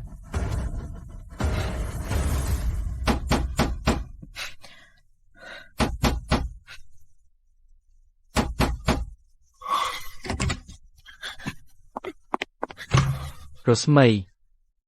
លើកនេះអ្នកធ្វើហួសពេកហើយអ្នកគិតថាល្បិចដដែល ខ្ញុំនឹងចាញ់លើកទី3 ចន្ទថានៅឯណា អ្នកគ្រាន់តែនិយាយនឹង អ្វីទាំងអស់ខ្ញុំធ្វើគ្មានអ្វីតាក់ទងនឹងនាងទេអ្នកដោះលែងនាង អ្នកនិយាយតែពីមនុស្សក្រៅរស្មីតើអ្នកភ្លេចទេយើងមិនបានលេងលេះគ្នាទេខ្ញុំទេដែលជាប្តីរបស់អ្នកយើងទេដែលជាគ្រួសារតែមួយ ខ្ញុំគិតថាអ្នកនៅពេលដែលទទួលបានលិខិតលែងលេះបានដឹងច្បាស់ហើយយើងបានលែងលេះគ្នាហើយ ព្រោះតែរយៈពេលនេះខ្ញុំបានមើលថែបងថ្លៃបន្ថែមបន្តិចអ្នកក៏ទៅខ្លែងក្រដាស់វះកាត់រំលូតកូន អ្នកថាអី អ្នករៀបជាប់គ្នាដំបូងគឺសម្បត្តិអាពាហ៍ពិពាហ៍បន្ទាប់មកគឺក្រដាស់វះកាត់រំលូតកូនអ្នកចង់ឲ្យនាងអស់មួយជីវិតដោយមានឈ្មោះជាស្រីកំណាំងថែមទាំងអូសត្រកូលយិនចូលរឿងអ្នកស្អប់ខ្ញុំខ្លាំងម្ល៉េះស្អប់គ្រួសារខ្ញុំខ្លាំងម្ល៉េះ អ្នកគិតថាក្រដាស់នោះវះកាត់រំលូតកូនគឺខ្លែង អីទៀតខ្ញុំបានបញ្ជូនគេទៅសួរនៅមន្ទីរពេទ្យហើយមន្ទីរពេទ្យថាអ្នកមិនដែលបានវះកាត់សោះ គឺអ្នកបានទៅសួរនៅមន្ទីរពេទ្យឬក៏ថាសុភាប្រាប់អ្នក រស្មីឥឡូវនេះអ្នកខ្លាយជាឆ្លៀនពៀនដូចនេះពីមុនអ្នកមិនមែនដូចនេះទេគឺចង់ថាបង្រៀនអ្នកគឺក៏ព្រោះតែភិរមនៅពីក្រោយអ្នកធ្វើឲ្យអ្នកមានទំនុកចិត្ត អញ្ចឹងអ្នកក៏ដឹងដែរពីមុនខ្ញុំតែងតែទ្រាំព្រោះតែគ្មានទំនុកចិត្តពិតជាគួរឲ្យអស់សំណើចអ្នកជាប្តីខ្ញុំតែជាឲ្យទំនុកចិត្តដល់សុភាឲ្យនាងយកទៅប្រើទំនុកចិត្តដែលអ្នកឲ្យនាងប្រមាថខ្ញុំម្ដងហើយម្ដងទៀតហើយមិនឲ្យខ្ញុំក្បត់ មិនក៏បងថ្លៃប្រមាថអ្នកច្បាស់ជាអ្នកម្ដងហើយម្ដងទៀតចង់បំផ្លាញនាង មែនអ្នកនិយាយត្រូវទាំងអស់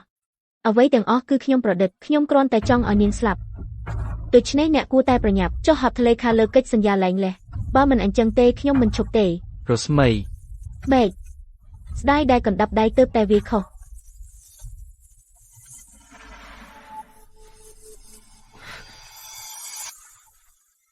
អ្នកធ្វើអីអ្នកធ្វើអី ឥឡូវអារម្មណ៍អ្នកមិនស្ថិតស្ថេរខ្ញុំមិនទៅរករឿងជាមួយអ្នកទេប៉ុន្តែខ្ញុំក៏មិនអាចទុកឲ្យអ្នកបន្តដោយសេរីទៀតទេនៅម្នាក់ឯងចាប់ពីពេលនេះទៅយើង24ម៉ោងនៅជាមួយគ្នា 24ម៉ោងអ្នកប្រកាសទេ ប្រាកដ ខ្ញុំភ្នាល់ថាអ្នកមិនដល់1ម៉ោងទេនឹងចាក់ចេញមុន រស្មី ចន្ទថាមិននៅទីនេះមែនទេ មែននាងជាមិត្តល្អបំផុតរបស់អ្នកខ្ញុំនឹងមិនប៉ះពាល់នាងទេ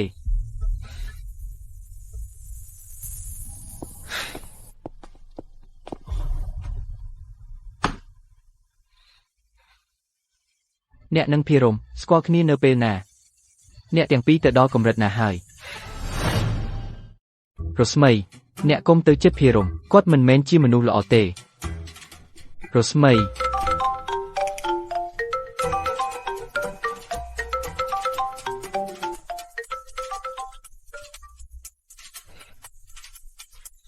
អ្នកត្រូវទៅហើយ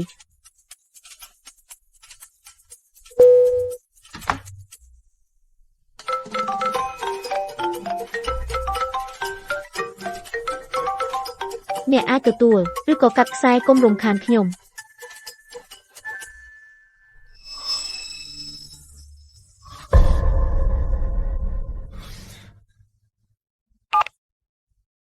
អាឡូម៉ាក់បងថ្លៃមានរឿងអ្វី ពិសិដ្ឋណាប្រញាប់មកវិញណាបងថ្លៃរបស់អ្នកគាត់សម្លាប់ខ្លួន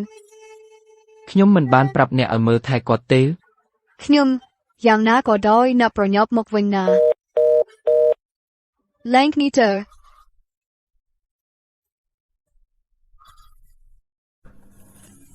អ្នកគិតអញ្ចឹងចង់លេងជាមួយខ្ញុំ កុំចោទប្រកាន់ខ្ញុំឥឡូវនេះអ្នកទេដែលចង់ទៅលែងគ្នាទៅបើមិនដូច្នេះទេនឹងទៅយឺតខ្ញុំខ្លាចថាសំបីតែសុភាក៏មិនបានឃើញមុខចុងក្រោយអ្នកមិនគិតថានាំខ្ញុំទៅមន្ទីរពេទ្យជាមួយខ្ញុំសូមណែនាំអ្នកឲ្យបោះបង់គំនិតនេះបើមិនដូច្នោះទេសុភាជួបខ្ញុំខ្លាចថាពិតជាត្រូវទៅរកជួបព្រះហេមា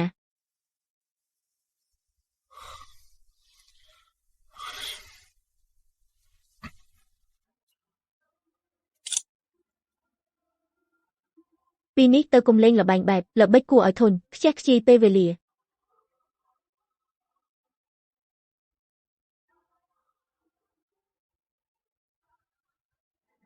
រស្មីអ្នករងចាំខ្ញុំនៅទីនេះខ្ញុំនឹងត្រឡប់មកវិញភ្លាម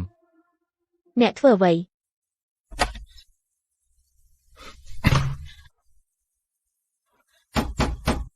យ៉ានហ្វេហ្វានអ្នកបើកទ្វារ រស្មីខ្ញុំមិនឲ្យអ្នកចេញទៅទៀតទេបង្កប់បញ្ហាលើកនេះអ្នកនៅផ្ទះរងចាំខ្ញុំដោយស្ងៀមស្ងាត់លើកនេះខ្ញុំ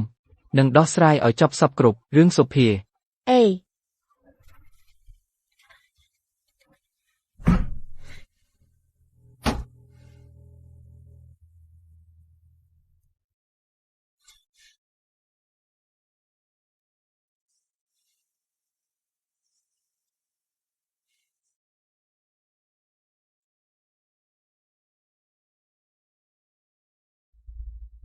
រត់ណាគួរតែនឹងមកដល់ឆាប់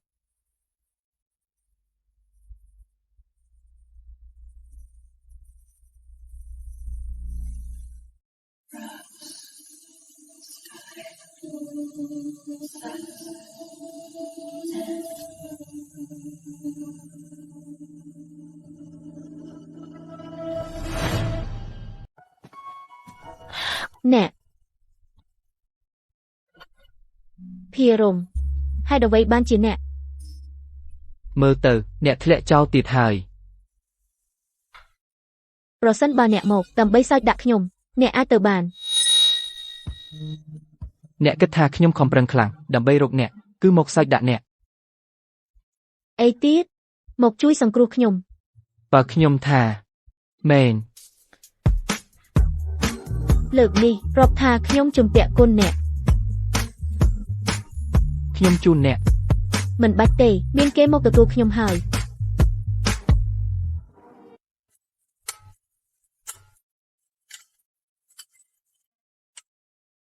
ហេ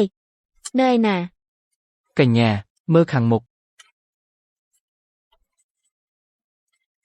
មនុស្សរបស់ខ្ញុំមកដល់ហើយថ្ងៃនេះអរគុណអ្នក អរគុណត្រឹមមួយម៉ាត់ទេ បើមិនអញ្ចឹងចង់បានអីទៀត អាហារមួយពេលមិនហួសប្រមាណទេ មិនហួសប្រមាណទេ អញ្ចឹងពេលកំណត់កន្លែងហើយខ្ញុំផ្ញើទៅអ្នក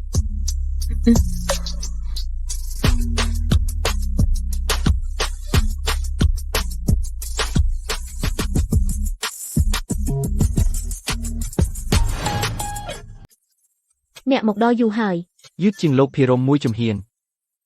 អញ្ចឹងហេតុអ្វីអ្នកមិនឡើងទៅ ខ្ញុំស្មានថាអ្នកទាំងពីរត្រូវការពេលនៅជាមួយគ្នាតែពីរនាក់ តើអ្នកយល់ច្រឡំអ្វីមែនទេខ្ញុំនឹងភារមមិនមែនជាទំនាក់ទំនងបែបដែលអ្នកគិតនោះទេ មែនឬខ្ញុំស្មានថាកញ្ញាឃើញលោកភិរមសប្បាយចិត្តជាងឃើញខ្ញុំ តើអ្នកយ៉ាងម៉េចបានសន្និដ្ឋានដូចនេះ ការបំភ្លេចស្នេហ៍មុនពិធីល្អបំផុតតើមិនមែនជាការចាប់ផ្ដើមស្នេហ៍ថ្មីទេ អ្នកកុំលេងអ៊ីនធឺណិតច្រើនពេកអូនិយាយអីផែនការទិញភាគហ៊ុនរបស់ក្រុមហ៊ុនយិនយ៉ាងម៉េចហើយ ត្រូវលោកភិរមមកជ្រៀតជ្រែកភាគហ៊ុនដែលយើងកាន់បច្ចុប្បន្នមិនទាន់គ្រប់គ្រាន់ដើម្បីរង្គោះរង្គើត្រកូលយិននិយាយអីកញ្ញាខ្ញុំគិតថាអ្នកអាចនិយាយជាមួយលោកភិរមពិភាក្សាគ្នាមើលឲ្យគាត់យកភាគហ៊ុនរបស់ក្រុមហ៊ុនយិនលក់ឲ្យយើងអញ្ចឹងយើងនឹងក្លាយជាម្ចាស់ភាគហ៊ុនធំបំផុតរបស់ក្រុមហ៊ុនយិន ខ្ញុំសាកល្បងមើលទៅ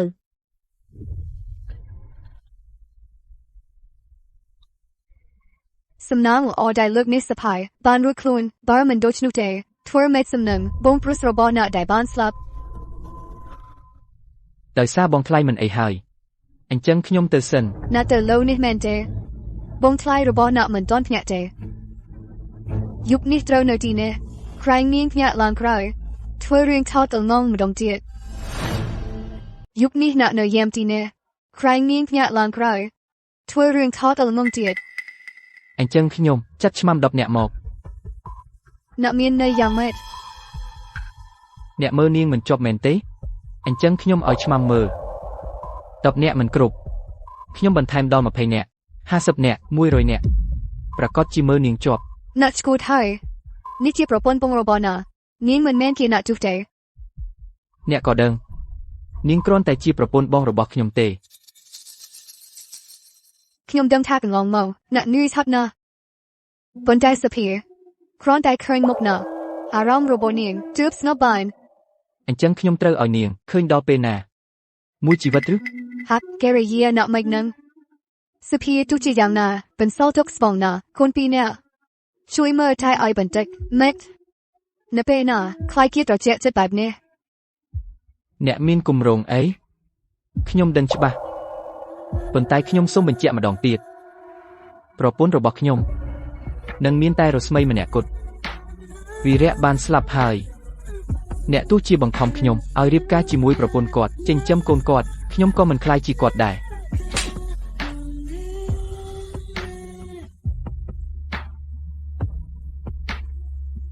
ពិសិដ្ឋខ្ញុំមិនមែនចិត្តណាទេពិសិដ្ឋខ្ញុំមិនមែនចិត្តណាទេ ខ្ញុំដឹងនៅក្នុងចិត្តរបស់អ្នកខ្ញុំអន់ជាងបងប្រុសគ្រប់រឿងប្រសិនបើគាត់នៅរស់អ្នកនឹងមិនផ្ដល់ការយកចិត្តទុកដាក់បន្តិចដល់ខ្ញុំគាត់ជាស្នាដៃដ៏ល្អឥតខ្ចោះបំផុតរបស់អ្នករីឯខ្ញុំវិញគ្រាន់តែជាស្នាដៃខូចដែលអ្នកមិនចង់និយាយដល់ មិនមែនទេ បន្ទាប់ពីបងប្រុសស្លាប់ខ្ញុំធ្វើតាមអ្វីដែលអ្នកសុំទាំងអស់ព្យាយាមខ្លាយជានៅក្នុងចិត្តរបស់អ្នកកូនប្រុសល្អឥតខ្ចោះប៉ុន្តែខ្ញុំមិនមែនជាគាត់ទេខ្ញុំក៏មានគូស្នេហ៍របស់ខ្ញុំដែរជីវិតផ្ទាល់ខ្លួនរបស់ខ្ញុំប្រសិនបើអ្នកចង់បង្ខំខ្ញុំឲ្យខ្លាយជាគាត់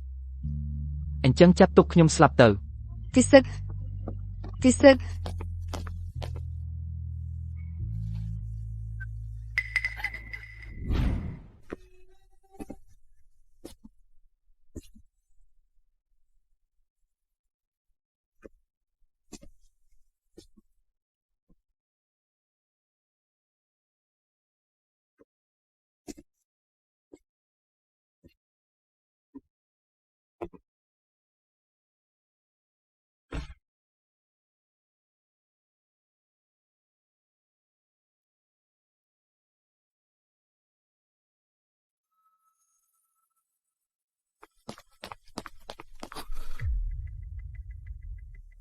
លោកយិនភាគហ៊ុនក្រុមហ៊ុនធ្លាក់ចុះយ៉ាងខ្លាំងមានទុនអនាមិកចូលមកកំពុងទិញភាគហ៊ុនក្រុមហ៊ុនយ៉ាងច្រើនបើនៅតែបែបនេះខ្ញុំបារម្ភថានឹងគំរាមកំហែងដល់មូលដ្ឋានគ្រឹះរបស់ក្រុមហ៊ុនអ្នកថាអី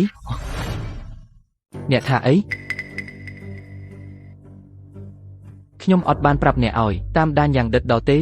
មិនក៏នៅតែមានរឿងបែបនេះកើតឡើងខ្ញុំពិតជាបានតាមដានជានិច្ចប៉ុន្តែទឹកប្រាក់ទាំងនោះបានបញ្ចូលមកភ្លាមដោយគ្មានសញ្ញាអ្វីតតែសោះបានរកឃើញប្រភពលុយហើយនៅអត់ទាន់ត្រឡប់ទៅក្រុមហ៊ុនវិញបាទ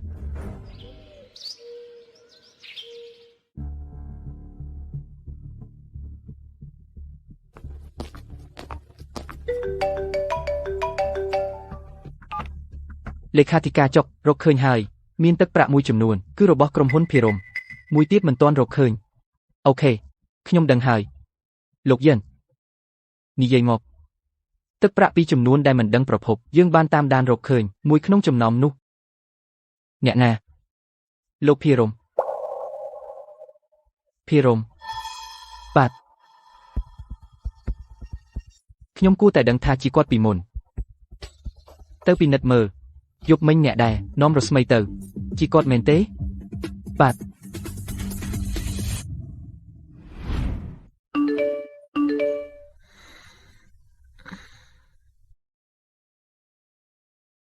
ខ្ញុំជ្រើសរើសទីកន្លែងរួចហើយ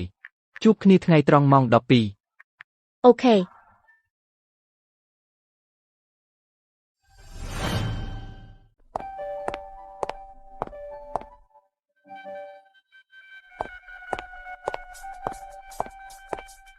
សុំទោសណាចាំយូរហើយមែនទេ គឺខ្ញុំមកដល់មុន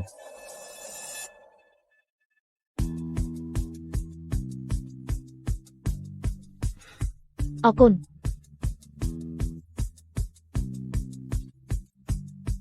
បញ្ជាម្ហូបទៅ បានបញ្ជារួចហើយ បញ្ជាហើយ អ្នកបម្រើអាចយកម្ហូបមកបានហើយ បាទ អ្នកដែលមិនដឹងគិតថាថ្ងៃនេះអ្នករ៉ាប់រងម្ដងទៀត ខ្ញុំរ៉ាប់រងក៏បានដែរ អញ្ចឹងមិនបានទេចាំសិននឹងកាន់តែជំពាក់ច្រើនឡើង អញ្ចឹងក៏អាចដែរ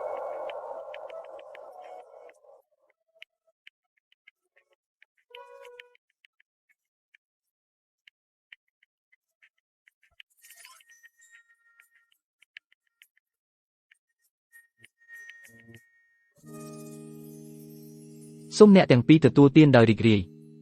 គុំថាអ្នកបានស៊ើបអង្កេតខ្ញុំមែនទេ យើងធ្លាប់ញ៉ាំបាយជាមួយគ្នាពីរបីដងបញ្ជាម្ហូបពីរបីមុខដែលអ្នកចូលចិត្តពិបាកមែនទេភ្លុកមើលចុងភៅភោជនីយដ្ឋាននេះធ្វើម្ហូបក៏ពូកែដែរ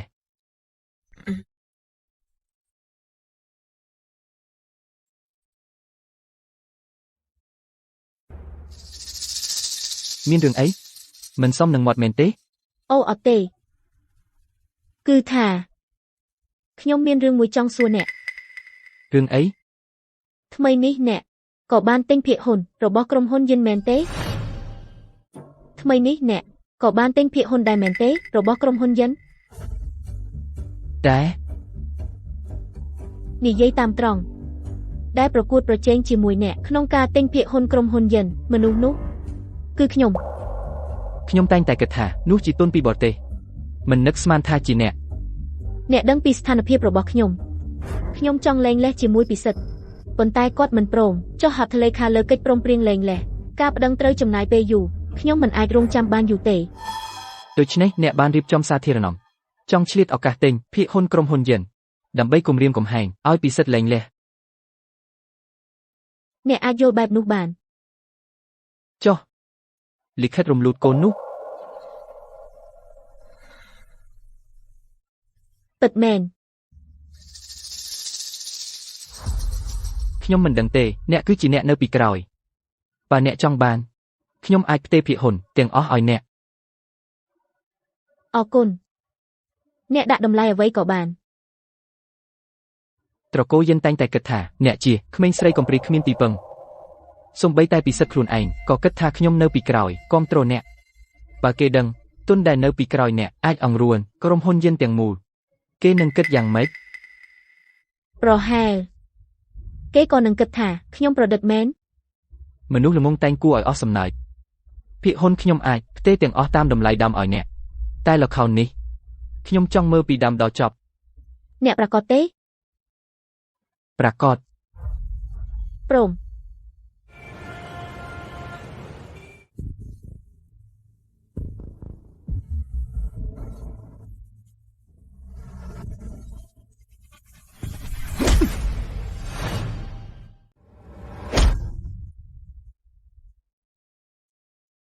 អ្នកលាក់រស្មីទៅណា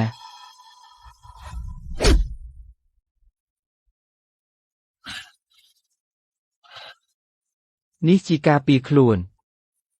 តើអ្នកបងរស្មីយូរមកហើយមែនហើយចុះយ៉ាងម៉េចឯងជាបងប្អូនខ្ញុំណាបងប្អូន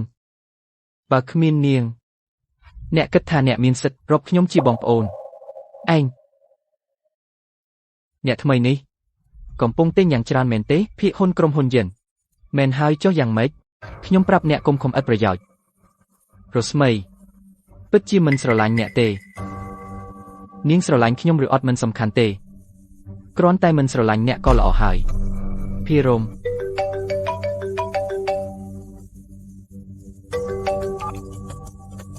មានរឿងអ្វីលោកយិនគណៈនាយកទាំងអស់បានមកដល់ក្រុមហ៊ុនហើយពួកគេចង់ជួបលោកផ្ទាល់ខ្ញុំដឹងហើយជាងខ្ជះខ្ជាយពេលនៅទីនេះឆ្លោះជាមួយខ្ញុំល្អជាងត្រឡប់ទៅលួងលោមឲ្យល្អនាយកក្រុមហ៊ុនរបស់អ្នកបើមិនអញ្ចឹងតំណែងប្រធានក្រុមហ៊ុនរបស់អ្នកប្រហែលជាមិនបានកាន់តំណែងទេភិរមរឿងរវាងយើងមិនទាន់ចប់ទេពិសិដ្ឋពីមុនដោយសាររឿងផ្ទាល់ខ្លួនរបស់អ្នកឡើងក្តៅលើបណ្ដាញសង្គមញឹកញាប់យើងជាអ្នកចាស់ទុំទាំងនេះសុទ្ធតែបិទភ្នែកម្ខាងប៉ុន្តែឥឡូវនេះក្រុមហ៊ុនរងផលប៉ះពាល់តើអ្នកមិនគួរទេផ្ដល់ការពន្យល់ដល់ពួកយើងគឺថាភាគហ៊ុនក្រុមហ៊ុនធ្លាក់ចុះដល់ម្លេះអ្នកវិញមិនមានវិធានការទំនាក់ទំនងសាធារណៈសោះអ្នកជានាយកប្រតិបត្តិធ្វើយ៉ាងម៉េចបាន ការពីបងប្រុសរបស់អ្នកនៅក្រុមហ៊ុនមិនដែលមានរឿងបែបនេះទេ ខ្ញុំធ្លាប់និយាយពីមុនហើយពិសិដ្ឋមិនសូវមានស្ថិរភាពដូចវីរៈទេមិនអាចបំពេញតួនាទីនេះបានទេប៉ុន្តែអ្នកទាំងអស់គ្នាមិនស្ដាប់ឥឡូវនេះឃើញលទ្ធផលហើយមែនទេ អ្នកណាក៏ចេះនិយាយក្រោយពេលកើតហេតុដែរអ្វីដែលសំខាន់បំផុតឥឡូវនេះគឺត្រូវដោះស្រាយបញ្ហាទៅបណ្ណាឲ្យបាន ងាយស្រួលទេរឿងនេះកើតចេញពីស្មីឲ្យនាងចេញមកបញ្ជាក់ថារឿងគ្រប់យ៉ាងពីមុនសុទ្ធតែជាការបង្កាច់បង្ខូចបែបនេះប្រហែលជាអាចសង្គ្រោះការខូចខាតរបស់ក្រុមហ៊ុនបានមែនវិធីនេះល្អពិសិដ្ឋអ្នកប្រញាប់ឲ្យរស្មីចេញមកសុំទោសពូទាំងអស់សុទ្ធតែធ្លាប់ឆ្លងកាត់រឿងធំមកច្រើនគ្រាន់តែមានរឿងតូចតាចបន្តិចក៏អត់ធ្មត់មិនបានម្លេះមានន័យយ៉ាងម៉េចថាយើងអត់ធ្មត់មិនបានអ្នកបង្ករឿងគឺប្រពន្ធរបស់អ្នកឥឡូវនេះយើងកំពុងជួយអ្នកសម្អាតរឿងរញ៉េញ៉ៃត្រឹមត្រូវបើអ្នកដោះស្រាយរឿងនេះមិនបានល្អកុំបន្ទោសពូទាំងនេះតែបែរមុខមិនស្គាល់គ្នា អ្នកទាំងអស់គ្នាកុំបារម្ភយើងបានចាប់តាមហើយផែនការសង្គ្រោះបន្ទាន់តម្លៃភាគហ៊ុនរបស់ក្រុមហ៊ុននឹងមានស្ថិរភាពសប្តាហ៍នេះ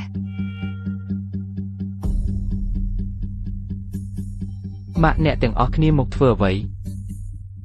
បើខ្ញុំមិនមកទេអ្នកអាចទូពួកគេបាន លោកដួងពាក្យដែលលោកទើបតែនិយាយនោះមានន័យអីលោកបានចាប់ផ្ដើមផែនការសង្គ្រោះបន្ទាន់អី មូលហេតុដែលក្រុមហ៊ុននឹងរងផលប៉ះពាល់គឺគ្រាន់តែដោយសាររស្មីបានបង្ហោះនៅលើបណ្ដាញសម្ដីមិនពិតខ្ញុំបានទទួលបានហើយស្តង់នៃការក្លែងបន្លំវិញ្ញាបនអវកាសហើយក្នុងនាមក្រុមហ៊ុនបានប្រកាសជាសាធារណៈឥឡូវនេះមកទៅលើបណ្ដាញបានស្មុគស្មាញទៅហើយភាគហ៊ុនក្រុមហ៊ុនក៏កំពុងវិលរកស្ថិរភាពវិញបន្តិចទៀតខ្ញុំនឹងប្រកាសពិសិដ្ឋនឹងរស្មីតាំងពីយូរមកហើយកំពុងចរចារឿងឡើងឡា ម៉ាក់ វិតម៉ាត់ឥឡូវនេះមិនមែនជាពេលដែលអ្នកអារម្មណ៍ហួរក្រុមហ៊ុននេះជារបស់ហូរពុកអ្នកនឹងបងប្រុសរបស់អ្នកដែលខំប្រឹងខ្សងឡើងទោះបីស្លាប់ក៏ត្រូវតែរក្សាឲ្យបាន លោកដួងលោកនិយាយពិតមែន ពិតមែនហើយកូនប្រសាស្រីឆ្វងរបស់ខ្ញុំនឹងបញ្ជាក់ឲ្យខ្ញុំ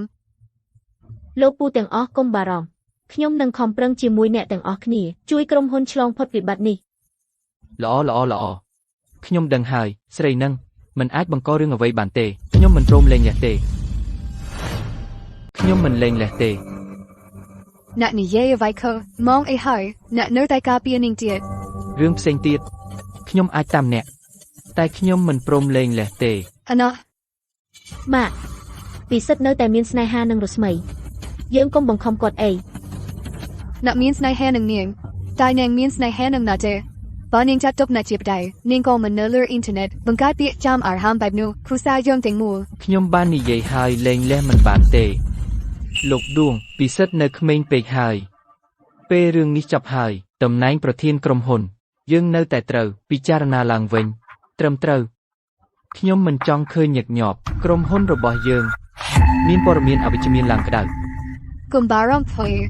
ពិសិដ្ឋគាត់គ្រាន់តែវង្វេងមួយផ្លែតពេលខ្ញុំត្រឡប់ទៅផ្ទះខ្ញុំនឹងណែនាំគាត់ឲ្យបានល្អពិសិដ្ឋអ្នកមិនអាចដោយសារស្រីម្នាក់កំ pl អនាគតបើអ្នករស្មីចេញមកបញ្ជាក់ពាក្យចាំអារ៉ាមខ្ញុំអាចធានាឲ្យណាបញ្ជាការតំណែងប្រធានក្រុមហ៊ុន ពិសិដ្ឋអ្នកព្រមសិនបើអ្នកបាត់បង់តំណែងប្រធានពេលក្រោយរស្មីបើនាងធ្វើខុសអ្វីម្ដងទៀតអ្នកនឹងការពារនាងមិនបានទៀតទេ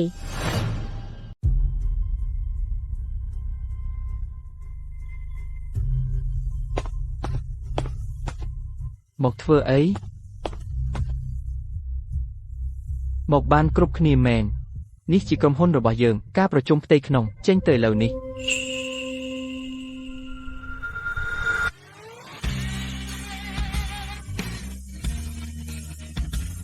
មើលមកខ្ញុំបែបនេះធ្វើអី រស្មីអូនមកដល់ត្រូវពេលណាខ្ញុំកំពុងរកអូនមិនឃើញអូនមកដល់ខ្លួនឯងនេះជាក្រុមហ៊ុនសិនអូនយករបរទាំងនេះល្បិចខ្វក់របស់អូន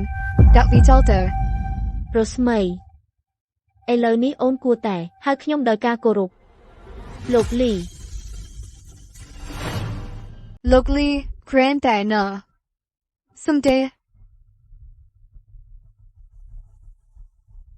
រហូតមកដល់ពេលនេះ ខ្ញុំមានក្រុមហ៊ុនយិនភាគហ៊ុន27%ច្រើនជាងកូននៅ20%ការហៅលោកលីនេះមិនគួរហៅទេ អ្នកនិយាយអ្វីមិនសមហេតុផលតើអ្នកអាចមានភាគហ៊ុនច្រើនបែបនេះរបស់ក្រុមហ៊ុន រស្មីតើអ្នកមិនចង់សុំទោសជាសាធារណៈទេដូច្នេះហើយទើបប្រកមនុស្សច្រើនមកសម្ដែងលើកមុននៅមន្ទីរពេទ្យអ្នកបានប្រើល្បិចនេះហើយថ្ងៃនេះលោកអ្នកទាំងអស់គ្នានាយកទាំងអស់របស់ក្រុមហ៊ុនមានវត្តមានកុំឲ្យអ្នកខាងក្រៅមើលលេងសើច អញ្ចឹងរកទូសម្ដែងមកពិសិដ្ឋខ្ញុំបានប្រាប់អ្នកពីមុនមនុស្សដូចយើងតែគូជីវិតនាពេលអនាគតគួរតែជាគូស្មើគ្នាបើមិនដូច្នេះទេនឹងមានរឿងអាស្រូវបែបនេះ ខ្ញុំចាំអ្នកពីមុនអ្នកតែងតែផ្សំគុំពិសិដ្ឋនឹងចៅស្រីរបស់អ្នកអីចឹងឥឡូវនេះយើងលែងគ្នាអ្នកអាចរៀបចំឲ្យចៅស្រីអ្នកឡើងជំនួសគ្រាន់តែប្រហែលជាត្រូវប្រកួតប្រជែង ខ្ញុំឃើញអ្នកកំពុងរករឿងចៅស្រីរបស់ខ្ញុំរៀបការហើយ លែងឥឡូវក៏បានយ៉ាងណាក៏ដោយអ្នកទាំងពីរសុទ្ធតែរៀបការលើកទី2មិនបាច់មើលងាយគ្នាទេ ពិសិដ្ឋមើលទៅប្រពន្ធអ្នកពិតជាឈួតហើយឆាប់ឡើងបណ្ដេញនាងចេញរស្មីឥឡូវមិនមែនជាពេលនិយាយទេអ្នកនាំគេត្រឡប់ទៅសិន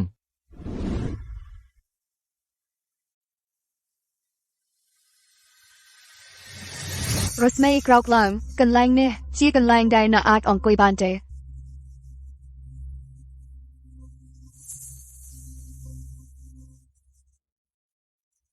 លោកអ្នកទាំងអស់ដែលនៅទីនេះសុទ្ធតែធ្លាប់ឆ្លងកាត់សមរភូមិច្រើនជឿថាឯកសារពិតឬคล้ายៗនៅតែអាចមើលឃើញ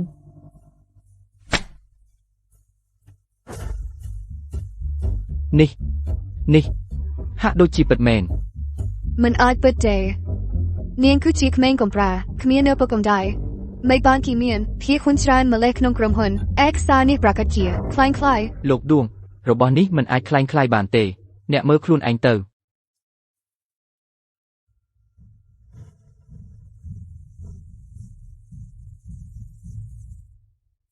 មិនបានជាអ្នកមានភាគហ៊ុនច្រើនម្លេះក្នុងក្រុមហ៊ុន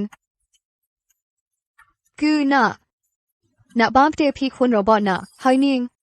នោះជាបងប្រុសរបស់អ្នកតែបន្សល់ទុកមិនបានជាអ្នកឯអ្នកក្រៅ គុំទីផ្ដេសផ្ដាសរបស់គាត់ខ្ញុំមិនចង់បានទេ ដូច្នេះមិនបានជាអ្នកមានភាគហ៊ុនច្រើនម្លេះ អ្នកមិនចាំបាច់ដឹងរឿងនេះទេ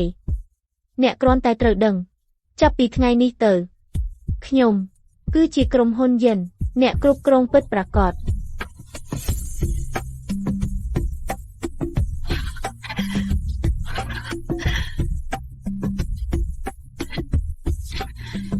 អ្នកគ្រាន់តែជាក្មេងកំប្រាដែលគ្មានទីពឹងអ្នកចង់ធ្វើគីមចាស់តកូលយិនរបស់យើងអ្នកកុំសង្ឃឹម អ្វីដែលអ្នកហែកគ្រាន់តែជាច្បាប់ចម្លងប៉ុណ្ណោះបើអ្នកចង់ហែក ខ្ញុំនៅមានច្រើនទៀតអាណោះ បាទ ភាគហ៊ុននៅក្នុងដៃ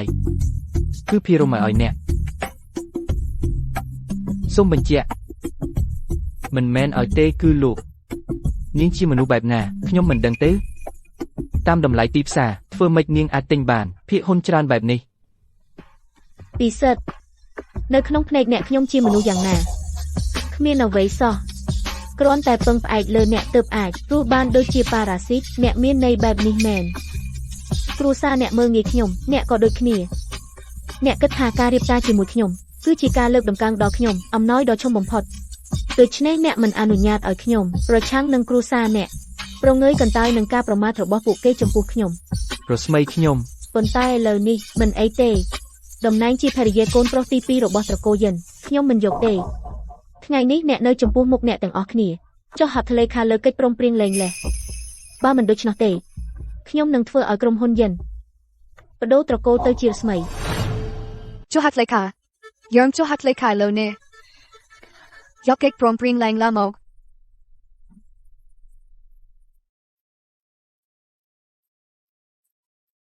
កុំបារម្ភរបស់ត្រកូលយិនខ្ញុំនឹងមិនយកមួយកាក់ទេ ខ្ញុំក៏មិនបាននិយាយគឺមើលនេះ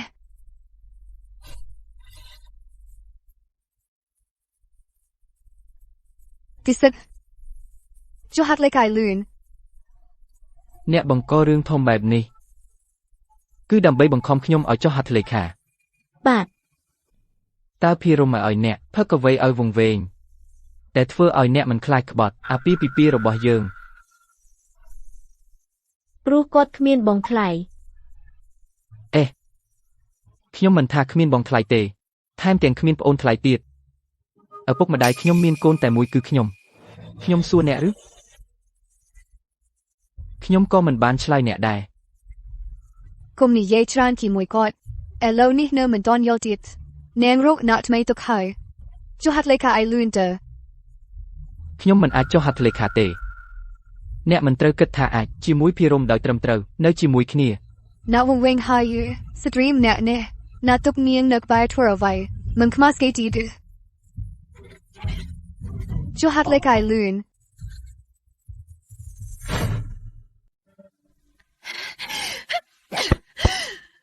ក្រុមហ៊ុនជារបស់ឪពុកណានឹងកំឡុងចិត្តរបស់បងប្រុសណាអមមួយជីវិតតែណានឹងប្រកល់ឲ្យណាតតែមែនទេនេះណាធ្វើឲ្យគាត់នៅស្ថានក្រមដែរមិនបានសុខទេមិនព្រមចុះហត្ថលេខាមែនទេបានឥឡូវនេះខ្ញុំនឹងលោតចុះពីទីនេះខ្ញុំទៅសុំទូស្ពូកែ ម៉ាក់ អ្នកចុះហត្ថលេខាអត់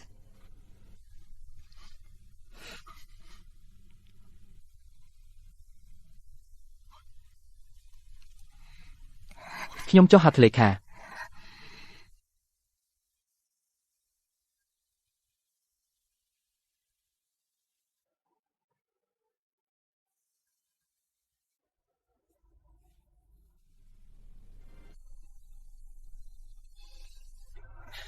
គិតសន្សាឡើងឡាឥឡូវនេះបានចុះហត្ថលេខារួចហើយអ្នកអាចទៅបានហើយ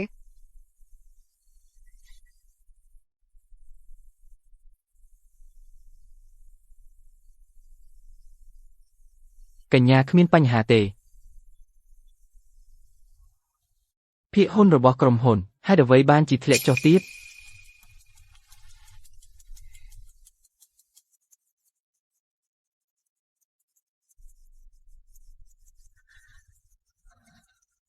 តែអ្នកបានធ្វើវីមដងទៀតមែនទេ រស្មីពិសិដ្ឋបានចុះហត្ថលេខាឡើងលះរួចហើយ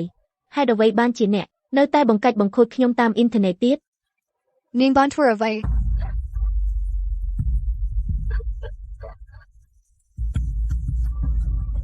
រស្មីអ្នកអក្រក់ពេកហើយច្បាស់ណាស់អ្នកឯងតលបានខ្លាញ់បន្លំអេកសារវកាត់រំលូតគូនហេតុអ្វីបានជាអ្នកនៅតែនិយាយខាសភីបានសុកប្រានគ្រូពេទ្យនៅមន្ទីរពេទ្យដើម្បីចោទប្រកាន់ណា ចោទប្រកាន់អ្នកដឹងទេគ្រូពេទ្យដែលវះកាត់ឲ្យខ្ញុំគ្រូពេទ្យនោះឥឡូវនៅឯណា ហេតុអ្វីអ្នកនិយាយរឿងនេះអ្នកចង់បង្វែរប្រធាន គាត់ត្រូវបានដោយសារការកែប្រែកំណត់ត្រាអ្នកជំងឺប៉ូលីសចាប់ខ្លួន អ្នកនិយាយនេះមានន័យយ៉ាងម៉េច អ្នកមិនជឿខ្ញុំតើអ្នកមិនជឿប៉ូលីសទេពិសិដ្ឋខ្ញុំមិនដឹងអ្វីទាំងអស់អញ្ចឹងដូច្នេះស្ដាប់មើលនេះជាសម្លេងអ្នកណាអ្នកកុំបារម្ភអ្នកគ្រាន់តែប្រាប់ពិសិដ្ឋមន្ទីរពេទ្យគ្មានកំណត់ត្រាថារស្មីធ្លាប់វះកាត់រំលូតកូនខ្ញុំនឹងឲ្យលុយអ្នកច្រើនទោះបីជាត្រូវបណ្តេញចេញក៏ដោយក៏គ្រប់គ្រាន់សម្រាប់អ្នកអស់មួយជីវិតមិនចេះខ្វះខាតពិសិដ្ឋអ្នកជឿខ្ញុំមិនដែលនិយាយពាក្យនេះទេសំឡេងនេះប្រកាសជាគាត់បង្កើតឡើងខ្ញុំគ្មានហេតុផលធ្វើបែបនេះទេគ្មានហេតុផលមែនទេគ្រាន់តែលោភលន់ប្អូនប្តីខ្លួនឯងត្រឹមនេះក៏គ្រប់គ្រាន់ហើយពិតមាត់ឥឡូវមិនធ្វើពុតជាធំទេ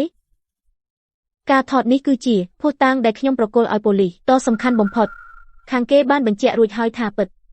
បើអ្នករាល់គ្នាមិនជឿទេខ្ញុំអាចផ្ញើឲ្យអ្នករាល់គ្នាពិនិត្យដោយខ្លួនឯង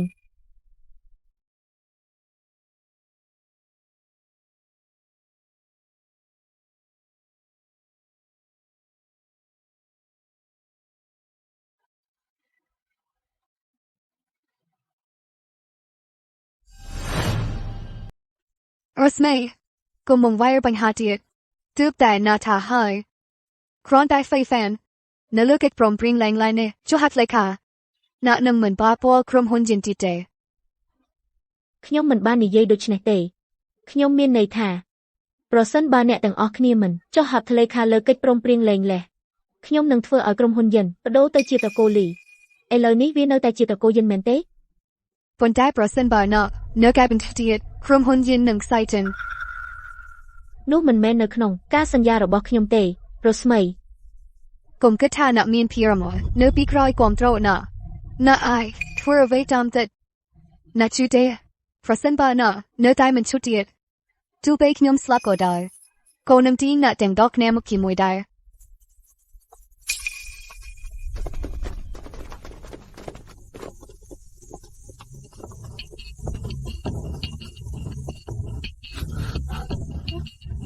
ណែ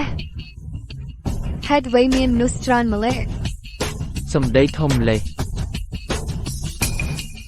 ប្រសិនបើភិរមអ្នកមើងងាយដូច្នេះបន្ថែមខ្ញុំទៀត អ្នកជានរណាមិនមែនជាអ្នកដែលនាងជួមកសម្ដែងទេ សំដែងខ្ញុំជាត្រកូលវណ្ណៈកូនស្រីច្បងត្រូវការសំដែងទៀតត្រកូលវណ្ណៈអ្នកគឺជាវណ្ណៈ វណ្ណាមិនអាចទេ ខ្ញុំមិនមើលខុសទេចិញ្ចៀននៅលើដៃគាត់ជានិមិត្តសញ្ញារបស់ត្រកូលវណ្ណៈមានតែអ្នកកាន់អំណាចម្នាក់ទើបមានសិទ្ធិពាក់ ប្រសិនបើអ្នកជាវណ្ណាអញ្ចឹងនាង ជាមនុស្សក្នុងលោកនេះសាច់ញាតិតែម្នាក់គត់ប្អូនស្រីបង្កើតរបស់ខ្ញុំ មិនអាចទេនាងគឺជាក្មេងកំប្រាគ្មានទីពឹងមេតាជាប្អូនស្រីបង្កើតរបស់អ្នក រស្មីអ្វីដែលគាត់និយាយពិតទេ បង អើ មេបានមកដែររតនាថាអ្នករវល់មិនអាចមកបានមែនទេ បើខ្ញុំមិនមកទៀតខ្ញុំខ្លាចអ្នកភ្លេចត្រឡប់ទៅផ្ទះខ្លួនឯង មិនអាចខ្ញុំគ្រាន់តែចង់បញ្ចប់រឿងនៅទីនេះទៅវិញដោយស្អាតស្អំ មានអ្នកមិនសហការ មិនអីទេខ្ញុំដោះស្រាយរួចរាល់អស់ហើយ បានបើរឿងបានដោះស្រាយរួចរាល់ហើយអញ្ចឹងយើងត្រឡប់ទៅផ្ទះវិញ បាន អូយទៅហើយមែន ពិតជាមិននឹកស្មានដល់ ត្រកូលវណ្ណៈមែនហើយលោកដួងហេតុអ្វីបានជាអ្នកមិនប្រាប់យើងរស្មីគឺជាកូនស្រីច្បងរបស់ត្រកូលវណ្ណៈអ្នកនេះចង់សម្លាប់យើងទាំងអស់គ្នាប្រញាប់យើងប្រញាប់តាមទៅសុំទោសលោកវណ្ណៈដោយគួរសមប្រហែលជាគាត់អាចអត់ទោសឲ្យយើង លឿនទៅត្រកូលយិនរបស់យើងលើកនេះអត់លេខហើយពិសិដ្ឋអ្នកប្រញាប់ទៅអង្វរគាត់មើលរស្មីពីមុនគាត់ស្រឡាញ់អ្នកខ្លាំងណាស់អ្នកសុំឲ្យគាត់កុំរើអងត្រកូលយិនយើងបែបនេះប៉ុន្មានឆ្នាំនេះទោះជាខ្ញុំមិនសូវជិតស្និទ្ធនឹងគាត់ប៉ុន្តែខ្ញុំមិនដែលធ្វើបាបគាត់ទេ ម៉ាក់ទើបតែម៉ាក់គំរាមយកជីវិតខ្លួនឯងបង្ខំកូនឲ្យកូនចុះហត្ថលេខានៅលើកិច្ចព្រមព្រៀងលែងនេះ ខ្ញុំមិនដឹងទេនាងជាកូនស្រីច្បងរបស់ត្រកូលវណ្ណាបើខ្ញុំដឹង បើអ្នកដឹងអ្នកនឹងប្រព្រឹត្តចំពោះនាងដូចដែលអ្នកប្រព្រឹត្តចំពោះបងថ្លៃឬក៏នឹងធ្វើល្អជាងបងថ្លៃអ្វីដែលអ្នកនិយាយឥឡូវក៏យឺតពេកអស់ហើយរស្មីនាងប្រកាសជាមិនត្រឡប់មកវិញទេរឿងថតសំឡេងខ្ញុំនឹងស៊ើបអង្កេតដោយខ្លួនឯងឲ្យបានច្បាស់មុនពេលនោះអ្នកកុំចាក់ចេញពីត្រកូលយិនល្អជាង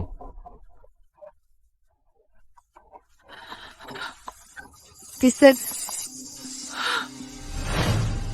ខ្ញុំបានទៅប៉ុស្តិ៍នគរបាលហើយខាងប៉ុស្តិ៍នគរបាលខ្សែសង្វាក់ភស្តុតាងពេញលេញគ្រូពេទ្យខ្លួនឯងបានសារភាពហើយពិតជាមែនសុភាឲ្យលុយពួកគេមួយចំនួនឲ្យគាត់កែប្រែកំណត់ត្រាព្យាបាលរបស់អ្នកស្រី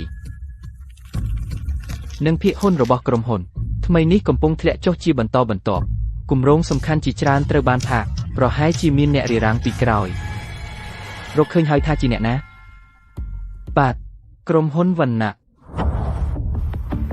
ឥឡូវនេះថែមទាំងមិនធ្វើពុតទៀតអញ្ចឹងឥឡូវយើងគួរធ្វើយ៉ាងម៉េចបើបន្តបែបនេះទៀត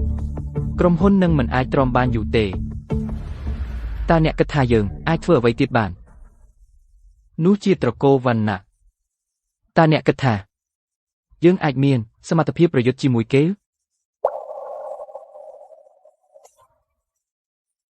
អ្នកត្រឡប់ទៅវិញសិនបាទ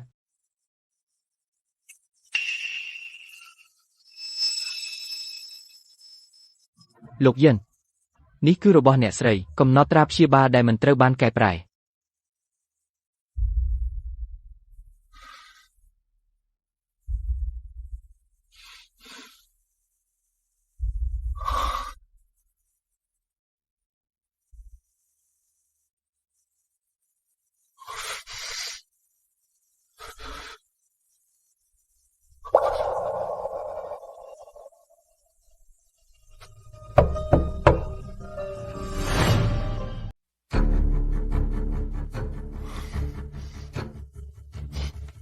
ចូលមក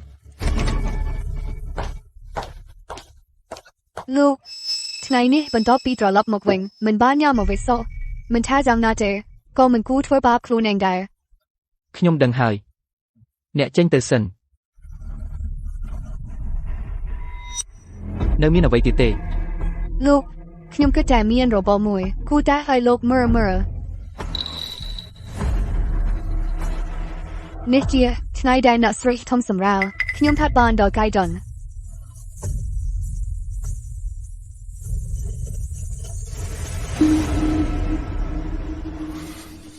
ហេតុអ្វីបានជាឥឡូវទើបយកមកឲ្យខ្ញុំ ខ្ញុំមិនហ៊ាន អ្វីដែលហៅថាមិនហ៊ាន អ្នកស្រីទុកណាប់តាពីដៃមិនសូវបានការស្រឡាញ់រាប់អានអ្នកស្រីខ្ញុំទើបសម្រាលបានកូនភ្លោះប្រស្រីខ្ញុំទោះបីជាយកវីដេអូនេះចេញមកក៏គ្មាននរណាធ្វើយត់តនឲ្យអ្នកស្រីទុកឡើយប្រហែលជាខ្ញុំក៏អាចនឹងដោយសាររឿងនេះបាត់បង់ការងារផងដូច្នេះក៏លែកទុកមិនប្រាប់ អីហៅថាគ្មានអ្នកណាជួយនាងខ្ញុំជាប្តីរបស់នាងនាងរងការអាម៉ាស់ធំបែបនេះតើខ្ញុំនៅតែ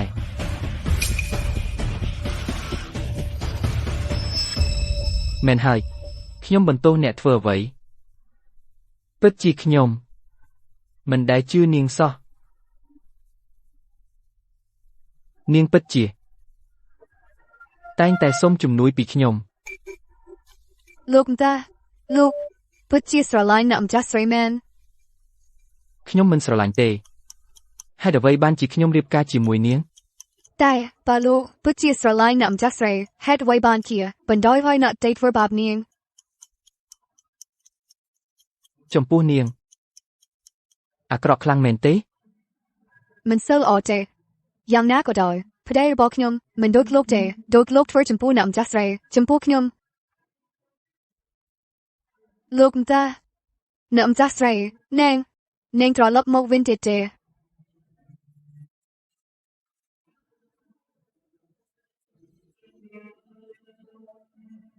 អ្នកចេញទៅសិន Guys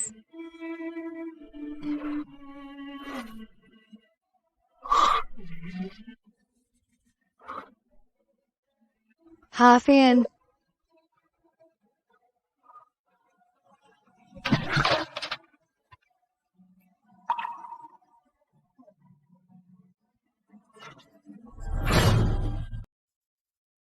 រស្មីអ្នកមានគម្រោងពេលណាទៅផ្ទះវិញ ពីសិទ្ធបានចុះហត្ថលេខាលើកិច្ចសន្យាលែងលេះរឿងបន្តទុកឲ្យមេធាវីខាងខ្ញុំអាចទៅជាមួយអ្នកវិញបានគ្រប់ពេល ពេលណាក៏បានដូច្នេះចុះភិរម ភារមពាក់ព័ន្ធអ្វីនឹងគាត់ គ្រូសាភិរមទោះបីជាអន់ជាងយើងប៉ុន្តែខ្ញុំគិតថាភិរមឲ្យឆ្លាតល្មមបើអ្នកពិតជាស្រឡាញ់គាត់ខ្ញុំក៏អាចទទួលយកបានដែរ បងខ្ញុំនឹងភារមគ្មានទំនាក់ទំនងអ្វីទេរត់ណាមែនទេបានប្រាប់អ្នកពីអ្វី ខ្ញុំមិនបានប្រាប់លោកអ្វីទេមិនមែនរតនាទេគឺខ្ញុំផ្ទាល់បានស្វែងរកអំពីភិរមបានរកឃើញរឿងគួរឲ្យចាប់អារម្មណ៍ រឿងអ្វី បើអ្នកមិនចូលចិត្តគាត់មិនចាំបាច់ដឹងរឿងទាំងនេះទេ បង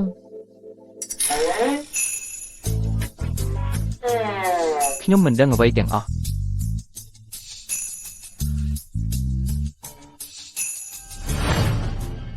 ម៉ាក់ខ្ញុំពិតជាមិនដឹងថាស្មីនឹងទៅជាត្រកូលវណ្ណៈកញ្ញាដែលបាត់បង់ពួកគេឥឡូវនេះប្រកាសជាមិនទុកឲ្យខ្ញុំរួចខ្លួនទេអ្នកមកជួយខ្ញុំឆាប់ សុភាមិនមែនមកមិនមកទួអូនទេ គឺមកខ្លួនឯងក៏មិនអាចការពារខ្លួនបានដែរអូនយ៉ាងណាក៏ដោយបានបង្កើតកូនពីរនាក់ឲ្យត្រកូលយិនមិនបោះបង់អូនទេ ម៉ាក់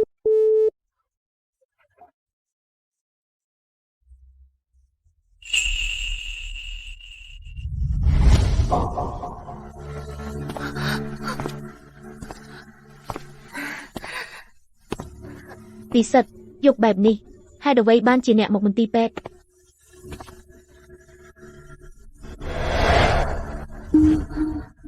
ខ្ញុំគិតថាខ្ញុំធ្វើល្អនឹងអ្នកហេតុអ្វីបានជាអ្នកធ្វើបាបប្រពន្ធខ្ញុំកូនខ្ញុំ ទេ អ្នកមិនចង់និយាយថាវីដេអូនេះក៏ជាការក្លែងបន្លំមែនទេខ្ញុំបានឲ្យគេផ្ទៀងផ្ទាត់រួចហើយដូចសំឡេងពីមុនរបស់អ្នកសុទ្ធតែពិត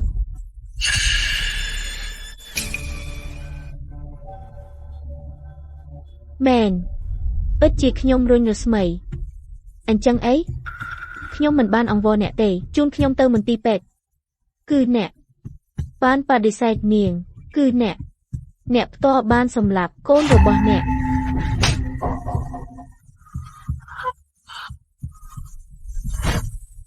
គឺអ្នកបានសម្លាប់ដោយដៃខ្លួនឯងកូនរបស់អ្នកទាំងពីរ នៅលើโลกនេះហេតុអ្វីបានជាមានអ្នកមនុស្សអាក្រក់បែបនេះបងប្រុសរបស់ខ្ញុំហេតុអ្វីបានជារៀបការជាមួយមនុស្សដូចអ្នក អាក្រក់ហើយអីរស្មីវិញល្អភាពល្អរបស់នាងនាំមកនៅអ្វីបើមិនមែននាងស្រាប់តែលេចចេញមកបងប្រុសអ្វីម្នាក់ខ្ញុំសម្លាប់នាងយូរហើយ អ្នកនឹងមិនមានឱកាសបែបនេះទេអ្នកដែលគួរទៅនរកគឺអ្នក អីអ្នកនៅតែចង់បានរស្មីមកវិញខ្ញុំប្រាប់អ្នកកុំស្រមៃស្ថានភាពរបស់អ្នកឥឡូវនេះមិនល្អជាងខ្ញុំប៉ុន្មានទេរស្មីនឹងមិនទុកខ្ញុំទេនាងក៏មិនទុកអ្នកដែរ រឿងរបស់ខ្ញុំមិនបាច់បារម្ភទេប៉ុន្តែអ្នកខ្ញុំនឹងដោះស្រាយដោយខ្លួនឯង អ្នកចង់ធ្វើអ្វី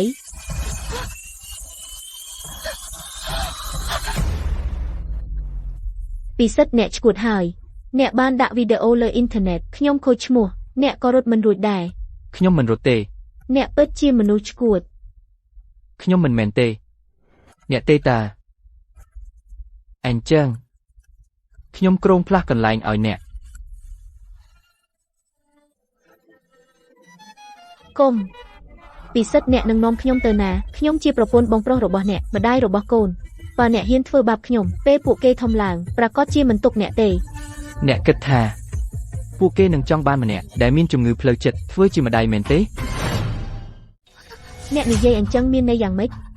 អ្នកចង់នាំខ្ញុំទៅណា មន្ទីរពេទ្យវិកលចារិក កុំខ្ញុំមិនទៅទេខ្ញុំមិនឈឺទេអ្នកប្រាប់គេឲ្យលែងខ្ញុំឆាប់ កុំបារម្ភខ្ញុំបានប្រាប់មន្ទីរពេទ្យវិកលចារិករួចហើយឲ្យគេថែទាំអ្នកឲ្យបានល្អគេនឹងថែទាំអ្នកយ៉ាងល្អអ្នកនៅទីនោះដោយស្ងប់ចិត្តលុះបាបឲ្យកូនខ្ញុំ ពិសិដ្ឋមិនបានទេអ្នកមិនអាចធ្វើអញ្ចឹងចំពោះខ្ញុំបានទេបើអ្នកឲ្យម្ដាយខ្ញុំដឹងគាត់ប្រកាសជាមិនទុកឲ្យអ្នករួចខ្លួនទេពិសិដ្ឋអ្នកល្ងងណាស់អ្នកមិនចេះបែងចែកខុសត្រូវទេខ្ញុំដាក់បណ្ដាសាអ្នកនឹងស្លាប់ដោយអាក្រក់ សុភីណែណាណាជីកនាងទៅណា មន្ទីរពេទ្យវិកលចារិក អ្នកចង់ឲ្យខ្ញុំខំស្លាប់មែនបងប្រុសអ្នកស្លាប់បាត់ទៅហើយឥឡូវអ្នកយកបងថ្លៃរបស់អ្នកទៅមន្ទីរពេទ្យវិកស្រិកអ្នកចង់ធ្វើឲ្យគ្រូសាយើងវិនិច្ឆ័យអន្តរេទប់សុបមែនហេតុអីបានជាខ្ញុំសម្រាលបានគួនអាក្រក់ដូចអ្នកម្លេះមិនស្ដាប់បង្គាប់ខ្ញុំរំរੂស្រីកាជាមួយរស្មីយកមកតែធ្វើឲ្យគ្រូសាយើងវិនិច្ឆ័យអន្តរេហេតុអីពេលនោះមនុស្សស្លាប់មិនមែនណាហេតុអីបានជាអ្នករស់មិនមែនបងប្រុសណាទេ អ្នកទីបំផុតនិយាយចេញមកហើយ ចាខ្ញុំប្រាថ្នាឲ្យណាស្លាប់ជំនួសបងរបស់ណាណាអន់ជាងគាត់ទាំងក៏តែណាអាយុវែងជាងគាត់បើបងរបស់ណានៅរស់ក្រុមហ៊ុនមិនដួលរំទេជើព្រឹសរបស់ខ្ញុំនឹងមិនកំប្រាទេ តែធ្វើអ្វីបានអ្នកចូលចិត្តគាត់ខ្លាំងណាស់ប៉ុន្តែគាត់ស្លាប់បាត់ទៅហើយចំណែកខ្ញុំនឹងមិនដែលខ្លាយជាគាត់ម្នាក់ទៀត ប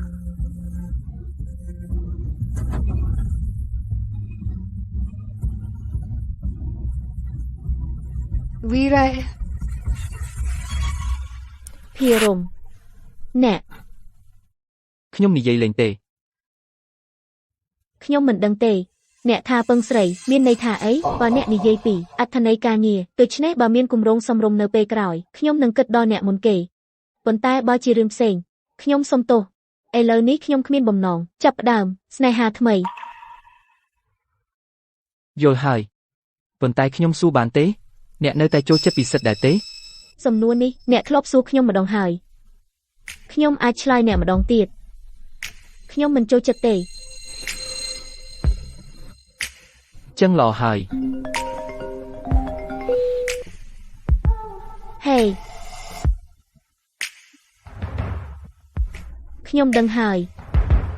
មានរឿងអី ខ្ញុំនៅមានរឿងខ្ញុំទៅសិន ខ្ញុំជូនអ្នក មិនបាច់ទេខ្ញុំបើកឡានមក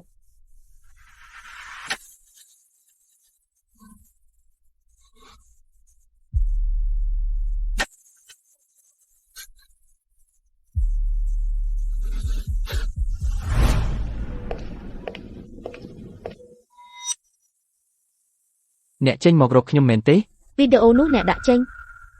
បាទប៉ុន្តែខ្ញុំក៏មិនសូវមិញល្ងាចទើបដឹងពីវីដេអូនេះ ហេតុអ្វីអ្នកចង់ដាក់ចេញអ្នកគួរតែដឹងនៅពេលនេះការដាក់វីដេអូបែបនេះអ្នកគ្មានឱកាសត្រឡប់ក្រោយទៀតទេ ខ្ញុំដឹងប៉ុន្តែដោយសារតែភាពក្រអឺតក្រទុំរបស់ខ្ញុំកូនរបស់យើងបាត់បង់ខ្ញុំត្រូវតែធ្វើអ្វីមួយ ឥឡូវអ្នកជឿអ្វីដែលខ្ញុំនិយាយគឺពិតហើយ សុំទោស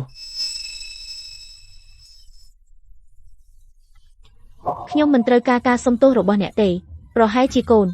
មិនចង់មានឪពុកដូចអ្នកទើបគាត់មិនចង់មកកើតក្នុងលោកនេះ រស្មីខ្ញុំដឹងថាឥឡូវមិនថាខ្ញុំនិយាយអ្វីក៏ដោយអ្នកមិនជឿខ្ញុំទេប៉ុន្តែចាប់តាំងពីពេលខ្ញុំសុំអ្នករៀបការខ្ញុំមិនដែលគិតចង់លេងលេះជាមួយអ្នកទេតាំងពីដើមរហូតដល់ចប់ក្នុងចិត្តខ្ញុំមានតែអ្នកទេ ឥឡូវនេះអ្នកនិយាយរឿងទាំងនេះគ្មានន័យអ្វីទៀតទេពិសិដ្ឋប្រសិនបើអ្នកពិតជាចំពោះខ្ញុំមានកំហុសបន្តិចបន្តួចចំពោះកូនចាប់ពីនេះទៅអ្នកកុំលេចមុខមករកយើងទៀត អ្នកស្អប់ខ្ញុំទេ ស្អប់មានស្នេហាទើបមានស្អប់ឥឡូវនេះខ្ញុំចំពោះអ្នកគ្មានអារម្មណ៍អ្វីទេសុំផ្លូវអ្នកបាំងខ្ញុំឡើងរថយន្ត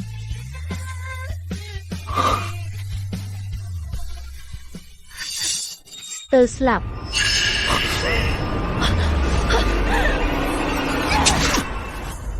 ទៅស្លាប់ទាំងអស់គ្នាទៅស្លាប់ទៅ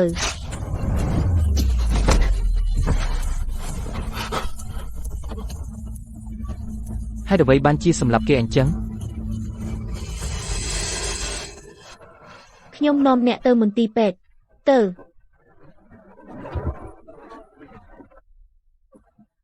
ហើយរថយន្តសង្គ្រោះឲ្យលឿន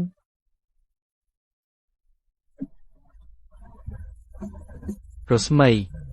ខ្ញុំមិនអីទេ អ្នកកុំនិយាយទៀត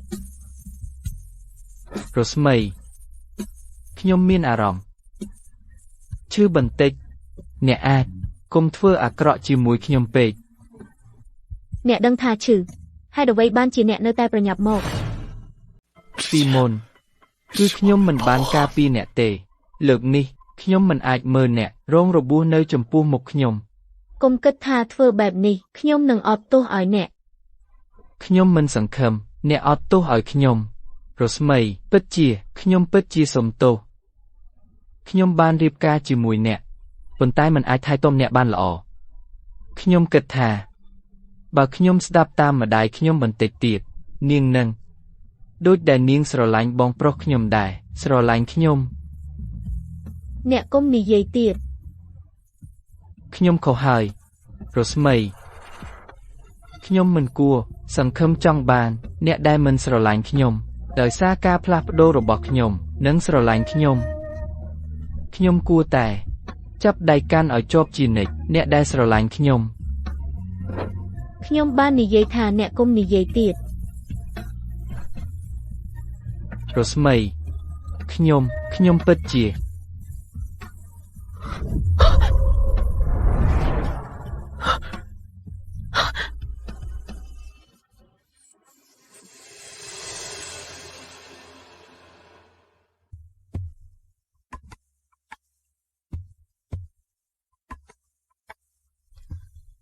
ខ្ញុំនឹងត្រឡប់ទៅផ្ទះជាមួយបងប្រុសខ្ញុំពីនេះទៅភាគច្រើននឹងមិនត្រឡប់មកវិញទេនៅទីនោះអ្នកបានជួបកូនហើយមែនទេគាត់ស្អាតទេជាក្មេងប្រុសឬក្មេងស្រីពិសិដ្ឋអាកាសធាតុថ្ងៃនេះល្អណាស់ដូចថ្ងៃដែលយើងបានជួបគ្នាលើកដំបូងប៉ុន្តែខ្ញុំនៅតែមិនអត់ទោសឲ្យអ្នក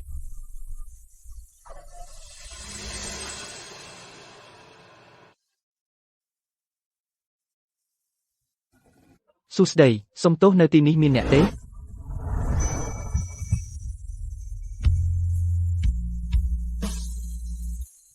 អីក៏ជាអ្នកចង់មានគេចិញ្ចឹមក៏ត្រូវតែសកម្មបន្តិច